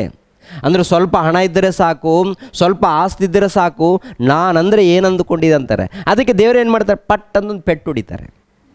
ಎಲ್ಲಿ ಹೊಡಿಬೋದು? ಗುಂಡಿಗೆ ಹೊಡಿಬೋದು, ಕೈ ಕಾಲು ಹೊಡಿಬೋದು.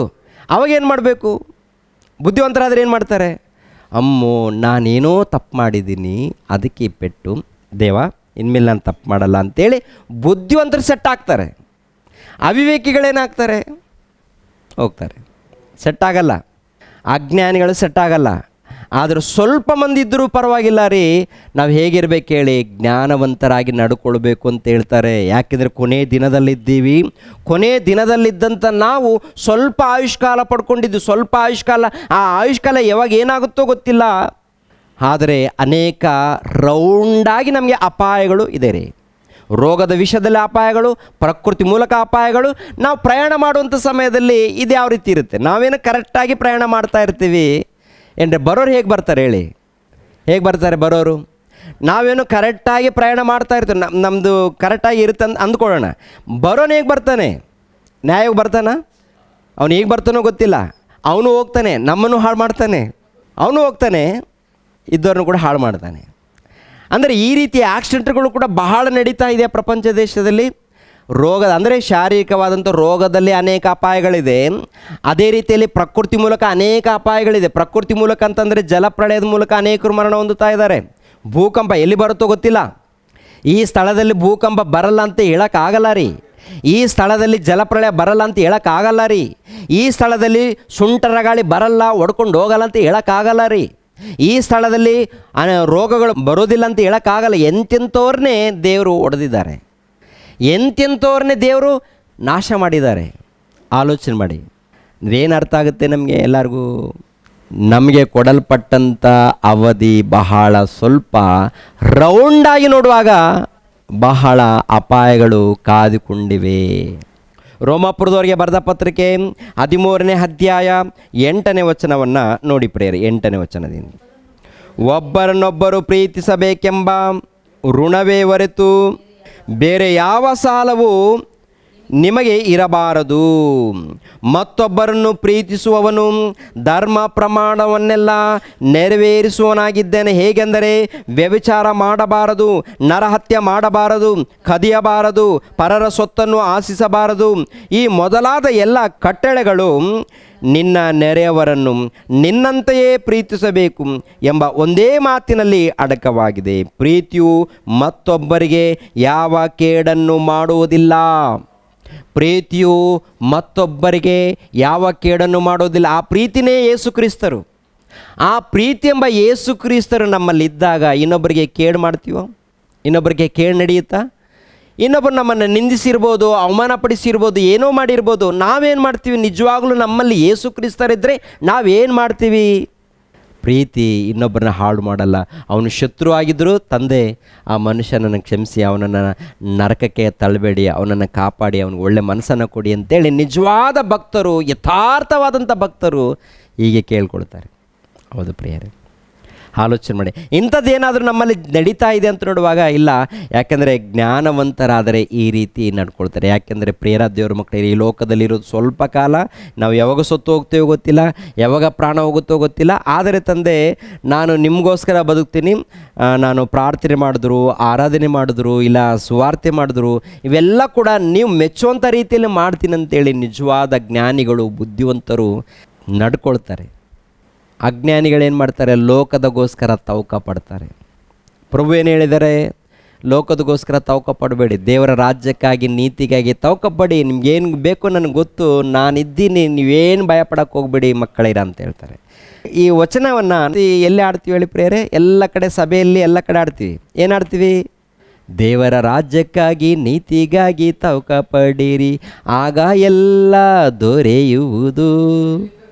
ಈ ಹಾಡನ್ನು ನಾವು ಆಡ್ತೀವಿ. ಜೀವನದಲ್ಲಿ ನಂಬಿಕೆ ಮೇಲೆ ಇರ್ತೀವ?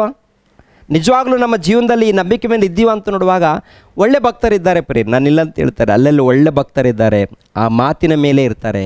ಇನ್ನು ಕೆಲವರು ಏನಪ್ಪ ಅಂದರೆ ಮೂಢ ಭಕ್ತರು ಏನು ಮಾಡ್ತಾರೆ ಅಂದರೆ ಲೋಕದಗೋಸ್ಕರನೇ ತಾವಕ. ಅದಕ್ಕೆ ಆಲೋಚನೆ ಮಾಡಿ. ರೋಮಪುರದವರಿಗೆ ಬರೆದ ಪತ್ರಿಕೆ 13:10 ವಚನ, ಪ್ರೀತಿಯು ಮತ್ತೊಬ್ಬರಿಗೆ ಯಾವ ಕೇಡನ್ನು ಮಾಡುವುದಿಲ್ಲ, ಆದ ಕಾರಣ ಪ್ರೀತಿಯಿಂದಲೇ ಧರ್ಮ ಪ್ರಮಾಣವು ನೆರವೇರುತ್ತದೆ. 11, ಈಗಿನ ಕಾಲವು ನಿದ್ದೆಯಿಂದ ಎಚ್ಚರವಾಗತಕ್ಕ ಕಾಲವೆಂದು ಅರಿತು ಇದನ್ನೆಲ್ಲ ಮಾಡಿರಿ. ಇದನ್ನೆಲ್ಲ ಅಂದರೆ ಇವಾಗ ನಿದ್ದೆಯಿಂದ ಎಚ್ಚೆತ್ತುಕೊಂಡಿದ್ದೀವಿ, ಇಲ್ಲಾಂದರೆ ಅಂಧಕಾರದ ಲೋಕದಿಂದ ಬಿಟ್ಟು ಬೆಳಕಿನ ರಾಜ್ಯದೊಳಗೆ ಬಂದಿದ್ದೀವಿ. ನಿದ್ದೆಯಿಂದ ಎಚ್ಚೆತ್ತುಕೊಂಡಿದ್ದೀವಿ ಅಂದರೆ ಅಂಧಕಾರದ ಲೋಕದಿಂದ ಬಿಡುಗಡೆ ಹೊಂದಿ ದೇವರ ರಾಜ್ಯದಲ್ಲಿ ಬಂದಿದ್ದೀವಿ ಅಂತ ಅರ್ಥ. ದೇವರ ರಾಜ್ಯದಲ್ಲಿ ಯೇಸು ಕ್ರಿಸ್ತರ ಸಭೆಯಲ್ಲಿ, ದೇವರ ರಾಜ್ಯದಲ್ಲಿ ಅಂದಾಗ ಯೇಸು ಕ್ರಿಸ್ತರ ಸಭೆಯಲ್ಲಿ, ಯೇಸು ಕ್ರಿಸ್ತರ ಸಭೆಯಲ್ಲಿ ನಾವಿದ್ದಾಗ ಹೇಗೆ ನಡ್ಕೊಳ್ಬೇಕಂತ ಹೇಳ್ತಾರೆ, ಹೇಗಿರಬೇಕು? ನಮಗಿರುವಂಥ ಕಾಲ ಸ್ವಲ್ಪ, ಅದು ಯಾವಾಗ ಹೋಗುತ್ತೋ ಗೊತ್ತಿಲ್ಲ, ಏನು ಬರುತ್ತೋ ನಮ್ಗೆ ಗೊತ್ತಿಲ್ಲ. ಈ ಕಾಲ, ಈ ಸಮಯ ದೇವ್ರದು, ಈ ದೇಹ ದೇವ್ರದು, ಈ ಆತ್ಮ ದೇವ್ರದು, ಈ ಜೀವಿತ ದೇವ್ರದು. ನಾನು ದೇವ್ರಿಗೋಸ್ಕರ ಬದುಕ್ತೀನಿ. ಈಗ ಬದುಕಿದರೆ ನನಗೆ ಪರಲೋಕದಲ್ಲಿ ನನ್ನ ತಂದೆ ಒಂದು ಸ್ಥಳವನ್ನು ಕೊಡ್ತೀನಿ ಅಂತ ಹೇಳಿದ್ದಾನೆ. ನನ್ನ ತಂದೆ ನಂಬಿಗಸ್ತನು, ಆ ನಂಬಿಗಸ್ತನಾಗಿರುವಂಥ ನನ್ನ ತಂದೆ ಶ್ರೇಷ್ಠನು. ಆ ಮಾತಿನ ಪ್ರಕಾರ ಅವರು ಕೊಡ್ತಾರೆ. ಆದ್ದರಿಂದ ಈ ದೇಹ ಅವ್ರದ್ದು, ಈ ಆತ್ಮ ಅವ್ರದ್ದು, ಈ ಜೀವಿತ ಅವ್ರದ್ದು, ಅವ್ರಿಗೋಸ್ಕರ ನಾನು ಬದುಕ್ತೀನಿ. ಊಟ ಮಾಡಿದ್ರು ಕೂಡ ನಾನು ಅವ್ರಿಗೋಸ್ಕರ ಊಟ ಮಾಡ್ತೀನಿ ಎನ್ನುವಂಥ ಮನಸ್ಸು ಎಷ್ಟು ಮಂದಿಗಿದೆ ಹೇಳಿ ಪ್ರಿಯರೇ? ಆ ಮನಸ್ಸಿದ್ದವರು ಶ್ರೇಷ್ಠರಾಗ್ತಾರೆ, ಶ್ರೇಷ್ಠ ಭಕ್ತರು, ಉನ್ನತವಾದಂಥ ಭಕ್ತರು. ಆ ಭಕ್ತಿಯಲ್ಲಿ ಇಲ್ಲದು ಹೋದರೆ ನಾವು ಮೋಸ ಹೋಗ್ತೀವಿ. ಯಾಕಂದರೆ ಈ ಲೋಕದಲ್ಲಿ ಮದುವೆ ಮಾಡಿಕೊಂಡು ಸಂಸಾರದಲ್ಲಿ ಇದ್ದರೆ ತಪ್ಪೇನಿಲ್ಲ. ಆದರೆ ನಮ್ಮ ಆಲೋಚನೆ ದೇವರೇ ಆಗಿರಬೇಕು. ಊಟ ಮಾಡೋಣ, ತಪ್ಪೇನಿಲ್ಲ, ಒಳ್ಳೆ ಊಟ ಮಾಡಿ. ನಮ್ಮ ಆಲೋಚನೆ ದೇವ್ರಿಗೋಸ್ಕರಲಿ, ಈ ಜೀವಿತನೇ ದೇವ್ರದಂತೇಳಿ. ಯಾಕೆಂದರೆ ಪ್ರಿಯರಾದ ದೇವ್ರ ಮಕ್ಕಳಿರೇ, ಈ ಕಾಲ ಇದು ನೋಡಿ ಬಹಳ ಚಿಕ್ಕದು, ಸ್ವಲ್ಪ ಇದೆ. ಅಪಾಯಗಳು ಬಹಳ ಇದೆ. ಅಪಾಯಗಳು ಎಷ್ಟು ಅಪಾಯಗಳಿದೆ? ಎಷ್ಟು ಬಹಳ ಇದೆ. ಶರೀರಕ್ಕೆ ಸಂಬಂಧಪಟ್ಟಂಥ ಅಪಾಯಗಳು ಬಹಳ ಇದೆಯಾ? ಅದೇ ಪ್ರಕಾರ ಆತ್ಮ ರಕ್ಷಣೆ ಹೊಂದೋದಕ್ಕೆ ಮಾರ್ಗ ಎಷ್ಟು? ನಮ್ಮನ್ನು ನಾಶನಕ್ಕೆ ನಡೆಸುವಂಥ ಮಾರ್ಗ ಎಷ್ಟು? ಅಮ್ಮೋ, ರೋಗದಲ್ಲಿ ಸತ್ತೋದರದು ಬೇರೆ. ನಿಜವಾದ ಮಾರ್ಗ ದೇವರ ಮಾರ್ಗ, ಯೇಸು ಕ್ರಿಸ್ತರ ಮಾರ್ಗ. ಬೈಬಲ್ ಗ್ರಂಥದಲ್ಲಿ ನೋಡ್ತೀವಿ. ಸುಳ್ಳು ಮಾರ್ಗಗಳೆಷ್ಟಿದೆ ಹೇಳಿ? ಅನೇಕ ಮಂದಿ ಸುಳ್ಳು ಕ್ರೈಸ್ತರು, ಸುಳ್ಳು ಪ್ರವಾದಿಗಳು ಬರ್ತಾರಂತ ಹೇಳಿದ್ರು. ಯಾವಾಗ ಹೇಳಿದ್ರು? ಯೇಸು ಸ್ವಾಮಿ 1ನೇ ಶತಮಾನದಲ್ಲಿ ಹೇಳಿದರು. ಅದೇ ಪ್ರಕಾರ ಹೇಳಿರೋ ಪ್ರಕಾರ ಅಪೋಸ್ತಲರಾಗಿರುವಂಥ ಪೌಲನು ಹೇಳ್ತಾರೆ, ಅನೇಕ ಮಂದಿ ಭಿನ್ನವಾದ ಸುವಾರ್ತಿಕರು ಬಂದಿದ್ದಾರೆ ಅಂತೇಳಿ. ಅನೇಕರು ಅಂದರೆ ಸುವಾರ್ತೆಯನ್ನು ನಮ್ಮ ಆತ್ಮಗಳನ್ನು ಕಾಪಾಡೋದಕ್ಕೆ ಸುವಾರ್ತೆ ಇರಬೇಕು. ಹೌದಲ್ವ ಪ್ರೇರೆ? ನಮ್ಮ ಆತ್ಮಗಳನ್ನು ಕಾಪಾಡೋದಕ್ಕೆ, ನಾವು ನಿತ್ಯ ಜೀವನ ಪಡೆಯೋದಕ್ಕೆ ಸುವಾರ್ತೆ, ದೇವರ ವಾಕ್ಯ ಇರಬೇಕು. ಹೆಚ್ಚಾಗಿ ಏನು ನಡೀತಾ ಇದೆ ಈ ಲೋಕದಲ್ಲಿ ಅಂತ ನೋಡುವಾಗ ನಮ್ಮನ್ನು ನಾಶ ಮಾಡೋದಕ್ಕೆ, ಒಂದು ರೀತಿಯಲ್ಲಿ ಶಾರೀರಿಕವಾಗಿ ನೋಡುವಾಗ ರೋಗದ ವಿಷಯದಲ್ಲಿ, ಪ್ರಕೃತಿ ಮೂಲಕ ಒಂದು ಅಪಾಯಗಳು ನಡೆಯುವಂಥ ವಿಷಯದಲ್ಲಿದೆ. ಹೌದಲ್ವ? ರೋಗ ನೋಡುವಾಗ ಬಹಳ ಇದೆ, ಪ್ರಕೃತಿಯ ಮೂಲಕ ಅಪಾಯಗಳು ಬಹಳ ಇದೆ. ಅದೇ ಪ್ರಕಾರ ಈ ಅದು ಅಪಘಾತಗಳಂದಾಗ ಏನ್ರಿ ಈ ಆಕ್ಸಿಡೆಂಟ್ ಅದು ಇದು ನೋಡುವಾಗ ಇದು ಕೂಡ ಬಹಳ ನಡೀತಾ ಇದೆ. ಒಟ್ಟಲ್ಲಿ ರೌಂಡಾಗಿ ಈ ಲೋಕದಲ್ಲಿ ಬದುಕೋದಕ್ಕೆ ಅವಕಾಶ ಕಾಣ್ತಾ ಇಲ್ಲ, ಬಹಳ ಮಟ್ಟಿಗೆ ನಾಶನೇ ತುಂಬಿಕೊಂಡಿದೆ. ಎರಡನೇದಾಗಿ ನೋಡುವಾಗ ಆತ್ಮಿಕವಾಗಿ ವಿಚಾರ ಮಾಡುವಾಗ ಸುಮಾರು 45,000 ಡಿನಾಮಿನೇಷನ್ಗಳು. ಎಷ್ಟು ಸಾವಿರ? 45,000. ಒಂದು 45,100 ಅಲ್ಲ, 45,000 ಅಂದಾಗ ಲೆಕ್ಕ ಹಾಕ್ರಿ. ಅವರೆಲ್ಲರೂ ಯಾವುದನ್ನು ಇಟ್ಕೊಂಡಿದ್ದಾರೆ? ನಾವು ಯಾವುದನ್ನು ಇಟ್ಕೊಂಡಿದ್ದೀವಿ? ಬೈಬಲ್ ಇಟ್ಕೊಂಡಿದ್ದೀವಿ. ಅವರು ಬೈಬಲ್ ಇಟ್ಕೊಂಡಿದ್ದಾರೆ, ನಾವು ಬೈಬಲ್ ಇಟ್ಕೊಂಡಿದ್ದೀವಿ. ಅದರಲ್ಲಿ ಒಬ್ಬರು ಪ್ರಿಯರಾದ ದೇವ್ರ ಮಕ್ಕಳಿರ ದೇವರಿಗೆ ಹೆಂಡತಿ ಇದ್ದಾರೆ, ಪರಲೋಕದಲ್ಲಿ ದೇವರಿಗೆ ಹೆಂಡತಿ ಇದ್ದಾರೆ. ಆಮೇಲೆ ಯೇಸು ಕ್ರಿಸ್ತರು ಹೆಂಡತಿ ಅಲ್ಲಿದ್ದ ಮತ್ತೆ ಭೂಮಿ ಮೇಲೆ ಇಳಿದಿದ್ದಾರೆ. ಎಲ್ಲಿ ಇಳಿದಿದ್ದಾರೆ ಅವರು ಅಂತ ಹೇಳಿದ್ದಾರೆ ಗೊತ್ತಾ? ಆ ಸಭೆ ಎಲ್ಲಿದೆ ಗೊತ್ತಾ? ಸೌತ್ ಕೊರಿಯಾದಲ್ಲಿ ಆ ಸಭೆ ಇದೆ. ಪರಲೋಕದ ತಾಯಿ, ಪರಲೋಕದ ತಂದೆ, ಭೂಲೋಕದಲ್ಲಿ ಇದ್ದಾರೆ. ಇಲ್ಲಿ ಅವರನ್ನು ನಂಬಬೇಕಂತೆ. ಅಂಥ ಸಂಸ್ಥೆ ಬಂದಿದೆಯಾ? ಇದೇ ಪ್ರಿಯರೇ. ಎಂಥದ್ದೋ ವಿಚಿತ್ರವಾಗಿದೆ, ಭಯಂಕರವಾಗಿ ನಾವು ನೋಡುವಾಗ ಏನ್ರಿ ವಿಚಿತ್ರವಾದಂಥ ಬೋಧನೆಗಳು ಬರ್ತಾ ಇದೆ. ಇದು ನೋಡುವಾಗ ವಾಕ್ಯದ ಪ್ರಕಾರ ಬೋಧನೆ ಇರಬೇಕಂತ ಹೇಳ್ತಾರೆ. ವಾಕ್ಯದ ಪ್ರಕಾರ ಬೋಧನೆ, ವಾಕ್ಯದ ಪ್ರಕಾರ ಪ್ರಾರ್ಥನೆ, ವಾಕ್ಯದ ಪ್ರಕಾರ ಆರಾಧನೆ, ವಾಕ್ಯದ ಪ್ರಕಾರ ಸುವಾರ್ತೆ, ವಾಕ್ಯದ ಪ್ರಕಾರ ಕೆಲಸ. ಇದು ಯಾರು ಸ್ಟಡಿ ಮಾಡಬೇಕು? ಮೊಟ್ಟ ಮೊದಲು ದೇವರ ಸೇವಕರು. ಏನು ಮಾಡಿದ್ದಾರೆ? ನಮ್ಮದು ಸಮಸ್ಯೆ ಅಂತೇಳಿ ಸಮಸ್ಯೆಗಳನ್ನು ಕಾಪಾಡಿಕೊಳ್ಳೋದಕ್ಕೆ ಇದನ್ನು ಬಳಸ್ಕೊಳ್ತಾ ಇದ್ದಾರೆ ವಿನಃ ಇದನ್ನು ಉನ್ನತವಾಗಿ ನಡೆಸಬೇಕು, ಇದನ್ನು ಉನ್ನತವಾಗಿ ಪರಿಚಯ ಮಾಡಬೇಕು ಅಂತೇಳಿ ಯಾವ ಸಂಸ್ಥೆ ಕೆಲಸದಲ್ಲಿದೆ? ಆಲೋಚನೆ ಮಾಡಿ ಪ್ರಿಯರೇ. ಅಂದರೆ ಸತ್ಯವೇದ ಗ್ರಂಥವನ್ನು ಉನ್ನತವಾಗಿ ಪರಿಚಯ ಮಾಡಬೇಕು, ಯೇಸು ಕ್ರಿಸ್ತರನ್ನು ಉನ್ನತವಾಗಿ ತೋರಿಸ್ಕೊಡ್ಬೇಕು. ಈ ಸಂಸ್ಥೆ ಇದೆಯಲ್ಲ, ಈ ಕಾನೂನಿಗೋಸ್ಕರ ಸಂಸ್ಥೆಗಳಿರಲಿ, ತಪ್ಪೇನಲ್ಲ. ಆ ಸಂಸ್ಥೆಗಳು ಈ ಸತ್ಯವೇದ ಗ್ರಂಥವನ್ನು ಉನ್ನತವಾಗಿ ಪರಿಚಯ ಮಾಡೋದಕ್ಕೆ ಬಳಸ್ಕೊಳ್ಬೇಕೇ ವಿನಃ ಆ ಸಂಸ್ಥೆಗಳನ್ನು ಡೆವಲಪ್ ಮಾಡಿಕೊಳ್ಳೋದಕ್ಕೆ ಸತ್ಯವೇದ ಗ್ರಂಥವನ್ನು ಬಳಸ್ಕೊಳ್ಳಬಾರದು. ಈ ವಚನಗಳನ್ನು ಬಳಸ್ಕೊಳ್ತಾ ಇದ್ದಾರೆ ಏನ್ರಿ? ಈ ವಚನಗಳನ್ನು ಬಳಸ್ಕೊಂಡು ತಮ್ಮ ಸಂಸ್ಥೆಗಳನ್ನು ಡೆವಲಪ್ ಮಾಡಿಕೊಳ್ಳೋದಕ್ಕೆ ಪ್ರಯಾಸ ಪಡ್ತಾ ಇದ್ದಾರೆ ಪ್ರಿಯರ ದೇವರ ಮಕ್ಕಳಿರ ಬಹಳ ಮಂದಿ. ಅಂದರೆ ಅವ್ರಿಗೆ ಏನು ಅರ್ಥ ಆಗಲಿಲ್ಲ? ನಮಗಿರೋ ಸ್ವಲ್ಪ ಸಮಯ ಅಂತ ಅರ್ಥ ಆಗಲಿಲ್ಲ. ದೇವ್ರು ಕೊಟ್ಟಿದ್ದಾರೆ ಸಮಯ ಸ್ವಲ್ಪ ಇದೆ, ಯಾವಾಗ ಹೋಗ್ತೀನೋ ನನಗೆ ಗೊತ್ತಾಗಲ್ಲ ಅಂತೇಳಿ ಅವ್ರು ಅರ್ಥ ಆಗ್ತಾಯಿಲ್ಲ. ಏನಪ್ಪ ಅಂದರೆ ಧೈರ್ಯವಾಗಿದ್ದಾರೆ. ಈ ಲೋಕದಲ್ಲಿ ಆಸ್ತಿ, ಅಂತಸ್ತು, ಸಂಪಾದನೆ ಅಂತೇಳಿ ಭ್ರಮೆಯಲ್ಲಿದ್ದಾರೆ ಪ್ರಿಯರೇ. ಈ ಲೋಕದಲ್ಲಿ ಆಸ್ತಿ ಕೂಡಿಟ್ಕೊಳ್ಬೇಕು, ಅಂತಸ್ತು ಅದು ಇದಂತೇಳಿ ಇಂಥ ಆಲೋಚನೆಯಲ್ಲಿದ್ದಾರೆ ಪ್ರಿಯರಾದ ದೇವ್ರ ಮಕ್ಕಳಿರ. ಒಂದು ಕಡೆ ನೋಡುವಾಗ ರೋಗಗಳು, ಮತ್ತೊಂದು ಕಡೆ ನೋಡುವಾಗ ಭೂಕಂಪಗಳು, ಇನ್ನೊಂದು ಕಡೆ ನೋಡುವಾಗ ಅನೇಕ ಅಪಾಯಗಳು, ಅನೇಕ ಅಪಘಾತಗಳು. ಏನ್ರಿ? ಪ್ರಕಟಣೆ ಗ್ರಂಥ 6ನೇ ಅಧ್ಯಾಯ 7ನೇ ವಚನ 8ನೇ ವಚನ. ಆಗ ಹೀಗೋ ಬೂದಿ ಬಣ್ಣದ ಕುದುರೆಯು ಕಾಣಿಸಿತು, ಅದರ ಮೇಲೆ ಕೂತಿದ್ದವನ ಹೆಸರು ಮೃತ್ಯುವು, ಅವನ ಹಿಂದೆ ಪಾತಾಳವೆಂಬುವನು ಬಂದನು. ಅವರಿಗೆ ಭೂಮಿಯ ಕಾಲು ಭಾಗದಲ್ಲಿ ಕತ್ತಿಯಿಂದಲೂ ಬರದಿಂದಲೂ ಅಂಟು ರೋಗದಿಂದಲೂ ಕಾಡು ಮೃಗಗಳಿಂದಲೂ ಕೊಲ್ಲುವುದಕ್ಕೆ ಅಧಿಕಾರವು ಕೊಡಲ್ಪಟ್ಟಿತು. ಅದಕ್ಕೆ ಅಧಿಕಾರ ಕೊಟ್ಟಿದ್ದಾರಂತೆ. ಕೊಟ್ಟವ್ರು ಯಾರು? ದೇವರೇ. ಎಲ್ಲೆಲ್ಲಿ ಎಗರಿಸ್ಬೇಕು, ಎಲ್ಲೆಲ್ಲಿ ನಡೆಸಬೇಕು ಅಂಥೇಳಿ ಅವುಗಳಿಗೆ ಅಧಿಕಾರ ಕೊಟ್ಟಿದ್ದಾನಂತೆ ಪ್ರಿಯರೇ. ಅದು ಕೂಡ ದೇವರ ಅನುಮತಿ ಇಲ್ಲದೆ ದೇವದೂತರು ಕೆಲಸ ಮಾಡಲ್ಲ. ದೇವರ ಅನುಮತಿಯನ್ನು ಪಡೆದುಕೊಂಡು ಏನೇನು ಹುಟ್ಟಿಸ್ಬೇಕೋ ಅದು ಆಗ್ತಾ ಇರುತ್ತೆ. ಯಾರ ಹೃದಯಗಳನ್ನು ಮುಟ್ಟಬೇಕು, ಯಾರ ಗುಂಡಿಗೆಯನ್ನು ನಿಲ್ಲಿಸಬೇಕು, ಯಾರನ್ನ ಸ್ವಲ್ಪ ಪೆಟ್ಟ ಶಾಶ್ವತವಾಗಿ ಪೆಟ್ಟ. ಏನ್ರಿ? ಭಕ್ತರು ಕೂಡ ಕೆಲವು ಟೈಮಲ್ಲಿ ನಡೀತಾ ಇರುತ್ತೆ. ಭಕ್ತರೇನಪ್ಪ ಅಂದರೆ ಒಂದು ನೆನಪಲ್ಲಿ ಇಟ್ಕೊಳ್ಳಿ, ಭಕ್ತರಿಗೆ ಒಂದು ಪರೀಕ್ಷೆ ನಡೀತಾ ಇರುತ್ತೆ. ಎರಡನೇದು ಏನಾದರೂ ಮಿಸ್ಟೇಕ್ ಇದ್ದರೆ ಸ್ವಲ್ಪ ಪೆಟ್ಟು ಕೊಡ್ತಾ ಇರ್ತಾರೆ. ಮಕ್ಕಳಿರ ಸರಿಪಡಿಸ್ಕೊಡ್ರಿ ಅಂತೇಳಿ. ಎರಡು ರೀತಿಯಲ್ಲಿ, ಒಂದು ಪರೀಕ್ಷೆ. ಯೋಬನಿಗೆ ನಡೆದಿದೆಯಲ್ಲ, ಯೋಬನಿಗೆ ಅದು ಪರೀಕ್ಷೆ. ಇನ್ನು ಕೆಲವ್ರು ನಡೆಯುತ್ತೆ ಏನು ಗೊತ್ತಾ? ಎಚ್ಚರಿಕೆ ಏನು? ನೀನು ಸರಿಪಡಿಸ್ಕೋಬೇಕು. ಅದೇ ಪ್ರಕಾರ ಅಲ್ಲೆಲ್ಲಿ ಭೂಕಂಪ ಆದರೆ ನಾವೇನು ಮಾಡಬೇಕು? ಎಲ್ಲೋ ಒಂದು ಕಡೆ ಭೂಕಂಪ ಆಗಿದೆ ಅಂತ ತಿಳ್ಕೊಳ್ಳಿ, ನಾವೇನು ಮಾಡಬೇಕು? ಸರಿಪಡಿಸ್ಕೊ. ಅದು ಅರ್ಥ ಆಗಬೇಕಾದ್ರೆ ಲೂಕನ ಬರೆದ ಸುವಾರ್ತೆ ನೋಡಿ 13ನೇ ಅಧ್ಯಾಯ 1ನೇ ವಚನದಿಂದ. ಅದೇ ಸಮಯದಲ್ಲಿ ಕೆಲವರು ಅವನ ಹತ್ತಿರದಲ್ಲಿದ್ದು ಪಿಲಾತನು ಗಲಿಲಾಯದವರ ರಕ್ತವನ್ನು ಅವರು ಕೊಟ್ಟ ಬಲಿಗಳ ಸಂಗಡ ಬೆರೆಸಿದನೆಂದು ಆತನಿಗೆ ತಿಳಿಸಿದರು. ಅದಕ್ಕೆ ಆತನು ಅವರಿಗೆ, ಆ ಗಲಿಲಾಯದವರು ಅಂಥ ಕೊಲೆಯನ್ನು ಅನುಭವಿಸಿದ್ದರಿಂದ ಅವರನ್ನು ಎಲ್ಲ ಗಲಿಲಾಯದವರಿಗಿಂತ ಪಾಪಿಷ್ಠರೆಂದು ಭಾವಿಸುತ್ತೀರೋ ಹಾಗೆ ಭಾವಿಸಕೂಡದೆಂದು ನಿಮಗೆ ಹೇಳುತ್ತೇನೆ. ದೇವರ ಕಡೆಗೆ ತಿರುಗಿಕೊಳ್ಳದಿದ್ದರೆ ನೀವೆಲ್ಲರೂ ಹಾಗೆ ಹಾಳಾಗಿ ಹೋಗುವಿರಿ. ಇಲ್ಲವೇ ಸಿಲೋವಿನಲ್ಲಿ ಬುರುಜು ಬಿದ್ದು ಸತ್ತ 18 ಮಂದಿಯು ಯೆರೂಸಲೇಮಿನಲ್ಲಿ ವಾಸವಾಗಿರುವ ಎಲ್ಲ ಮನುಷ್ಯರಿಗಿಂತ ಅಪರಾಧಿಗಳೆಂದು ಭಾವಿಸುತ್ತೀರೋ ಹಾಗಲ್ಲವೆಂದು ನಿಮಗೆ ಹೇಳುತ್ತೇನೆ. ದೇವರ ಕಡೆಗೆ ತಿರುಗಿಕೊಳ್ಳದಿದ್ದರೆ ನೀವೆಲ್ಲರೂ ಅವರಂತೆ ಹಾಳಾಗಿ ಹೋಗುವಿರಿ. ಅಂದರೆ ಅರ್ಥ ಏನು? ಎಲ್ಲೋ ಇವಾಗ ಆಸಾಮನಲ್ಲಿ ಜಲಪ್ರಳಯ ಬಂದು 90 ಮಂದಿ ಮರಣ ಹೊಂದಿದ್ದಾರೆ. ಅವ್ರು ದೊಡ್ಡ ಪಾಪಾತ್ಮರು. ಅಂದರೆ ನಾವು ಪರಿಶುದ್ಧರಂತನ? ಮಿಕ್ಕಿದವರು ಪರಿಶುದ್ಧವಂತರನ? ಅವರು ಪಾಪಾತ್ಮರೇ ನಿಜ.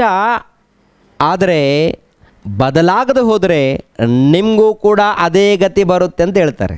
ಎಲ್ಲೋ ಒಂದು ಕಡೆ ಭೂಕಂಪ, ಎಲ್ಲೋ ಒಂದು ಕಡೆ ಜಲಪ್ರಳಯ, ಎಲ್ಲೋ ಒಂದು ಕಡೆ ಅಪಾಯ, ಅಪಘಾತದ ಮೂಲಕ ಯಾರಾದರೂ ಜನ ಮರಣ ಹೊಂದಿದ್ದಾರೆ ಅಂದರೆ ನಮ್ಗೆ ಅರ್ಥ ಆಗಬೇಕು, ನಮ್ಮಲ್ಲಿ ಏನಾದರೂ ತಪ್ಪುಗಳಿದ್ರೆ ನಾವು ಸರಿಪಡಿಸ್ಕೊಳ್ಬೇಕು ಅಂತೇಳಿ.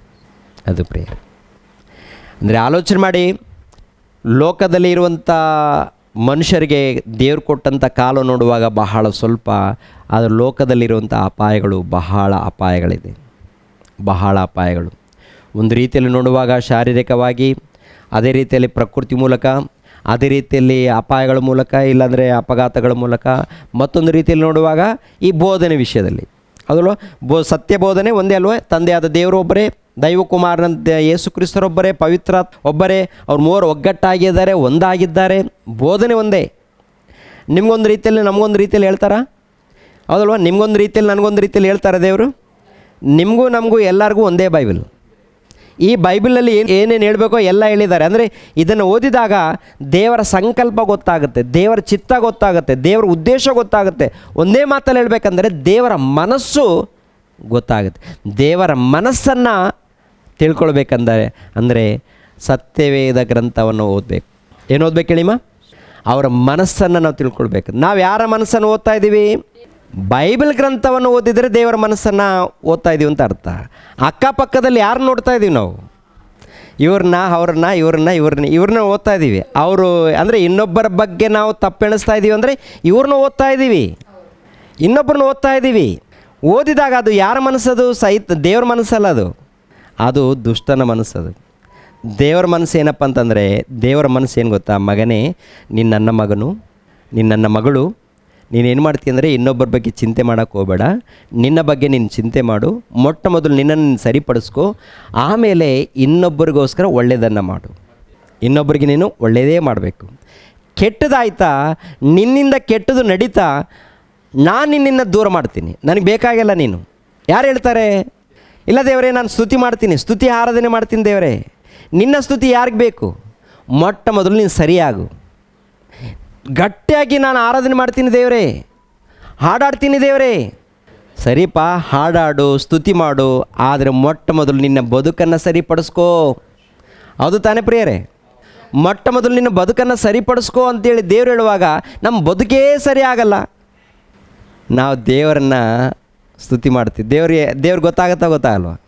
ನೀವು ವೇಷಧಾರಿಗಳಂತ ಗೊತ್ತು ಮಕ್ಕಳಿರ, ನೀವೆಲ್ಲ ನೀವು ಯಾರು ನನಗೆ ಗೊತ್ತು. ನೀವು ಲೋಕವನ್ನು ನೋಡಿ ದೇವರು ಅರ್ಥ ಮಾಡ್ಕೊಂಡಿರೋದು.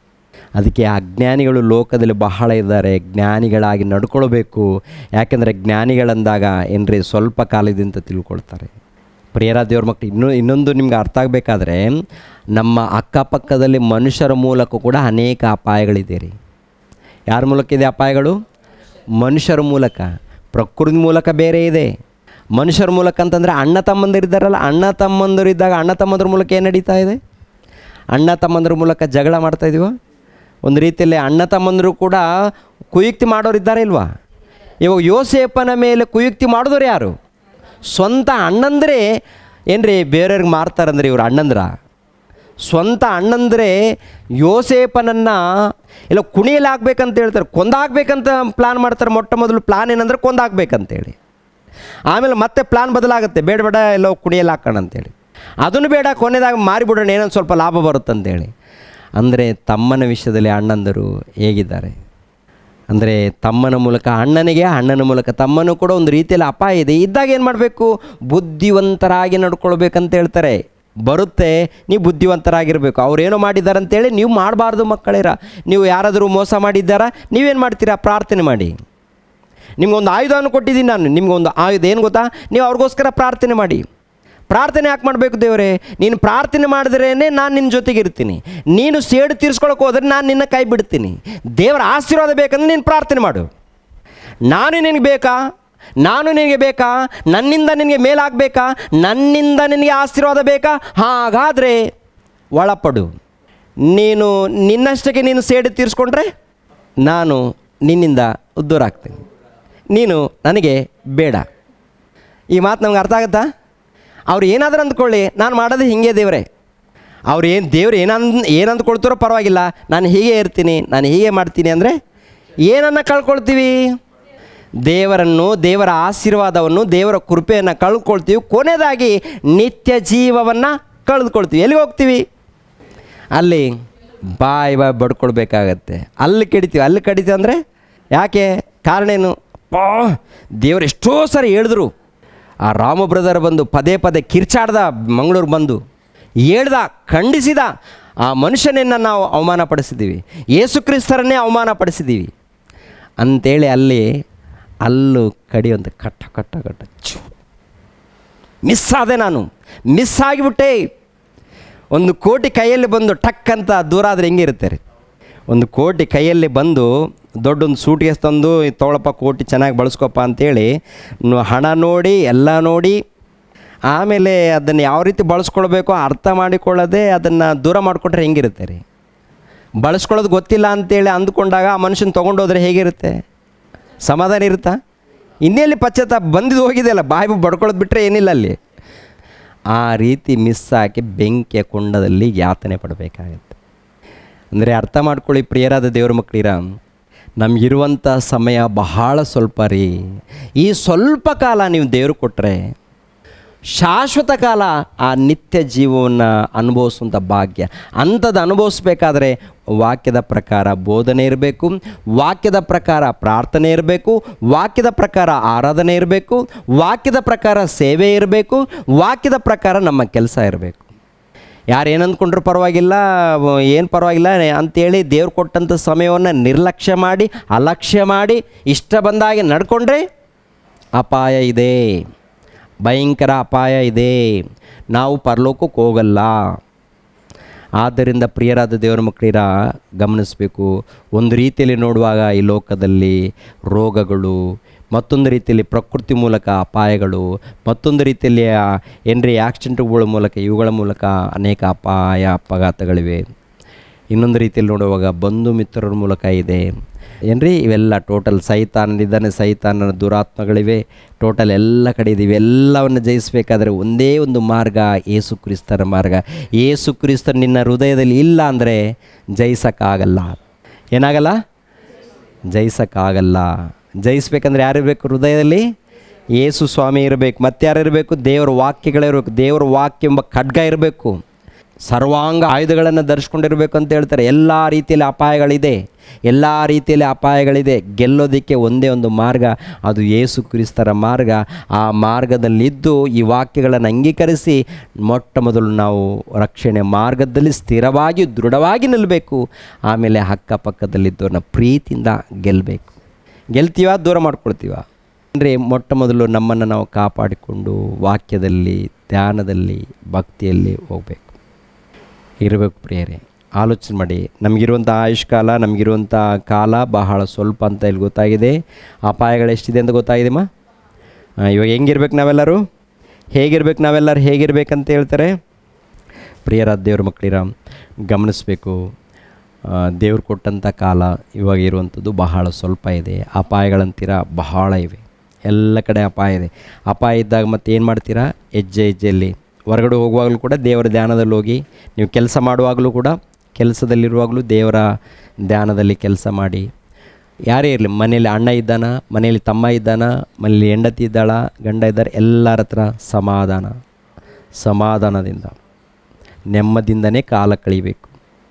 ಒಂದು ಮಾತಾಡುವಾಗ ನಾನು ವಾಕ್ಯಕ್ಕೆ ಅನುಗುಣವಾಗಿ ಮಾತಾಡ್ತಾ ಇದ್ದೀನಾ ಇಲ್ವಾ ಅಂಥೇಳಿ ನಮ್ಮನ್ನು ನಾವು ನೋಡ್ಕೋಬೇಕು. ಯಾಕೆಂದರೆ ಏನೇನೋ ಮಾತಾಡಿದ್ರು ಕೂಡ ಅಲ್ಲಿ ಕೂಡ ನಾವು ಸಿಕ್ಕಾಕೊಳ್ತೀವಿ. ಅಂದರೆ ಈ ನಾಲಿಗೆಯನ್ನು ಕೊಟ್ಟಿದ್ದೀನಿ, ಈ ಒಂದು ತುಟಿಗಳು ಸ್ವರವನ್ನು ನಾನು ಕೊಟ್ಟಿದ್ದೀನಿ ಅಂದರೆ ಇಷ್ಟ ಬಂದಾಗ ಮಾತಾಡೋಕ್ಕೆ ಕೊಟ್ಟಿಲ್ಲ. ನಾನು ಕೊಟ್ಟಿದ್ದೀನಿ. ಕಾರಣ ಏನಪ್ಪ ಅಂದರೆ, ನೀವು ಎಲ್ಲಿದ್ದರೂ ಕೂಡ ಕೆಲಸದಲ್ಲಿ ಏನು ಮಾತಾಡ್ತೀರ ಮಾತಾಡ್ಕೊಳ್ಳಿ, ಆದರೆ ಎಲ್ಲದರಲ್ಲಿ ನ್ಯಾಯ ಇರಲಿ, ಭಕ್ತಿ ಇರಲಿ, ಯಥಾರ್ಥವಾಗಿರಲಿ ಅಂತ ಹೇಳ್ತಾ ಇರ್ತಾರೆ. ಆದ್ದರಿಂದ ಪ್ರಿಯರ ದೇವ್ರ ಮಕ್ಕಳಿರ, ನಮಗಿರುವಂಥ ಸಮಯ ಬಹಳ ಸ್ವಲ್ಪ ಇದೆ. ಯಾವಾಗ ಏನಾಗ್ತೀವೋ ಗೊತ್ತಿಲ್ಲ. ಜಾಗೃತಿಯಿಂದ ಇರೋಣ, ಭಕ್ತಿಯಿಂದ ಜೀವಿಸೋಣ, ದೇವರ ಸೇವೆಯಲ್ಲಿರೋಣ. ಇರುವಂಥ ಸಮಯ ಸ್ವಲ್ಪ. ನನಗೇನು ಕೈಲಾಗುತ್ತೆ ನಾನು ಮಾಡೋಣ, ನಿಮಗೇನು ಕೈಲಾಗುತ್ತೆ ನೀವು ಮಾಡಿ. ಒಟ್ಟಿನಲ್ಲಿ ಯೇಸು ಕ್ರಿಸ್ತರನ್ನು ಉನ್ನತವಾಗಿ ಈ ಲೋಕದಲ್ಲಿ ಪರಿಚಯ ಮಾಡಿ, ಯಥಾರ್ಥವಾಗಿ. ಓಕೆ ಪ್ರಿಯರೇ, ದೇವರು ನಿಮ್ಮನ್ನು ನನ್ನನ್ನು ಆಶೀರ್ವದಿಸಲಿ.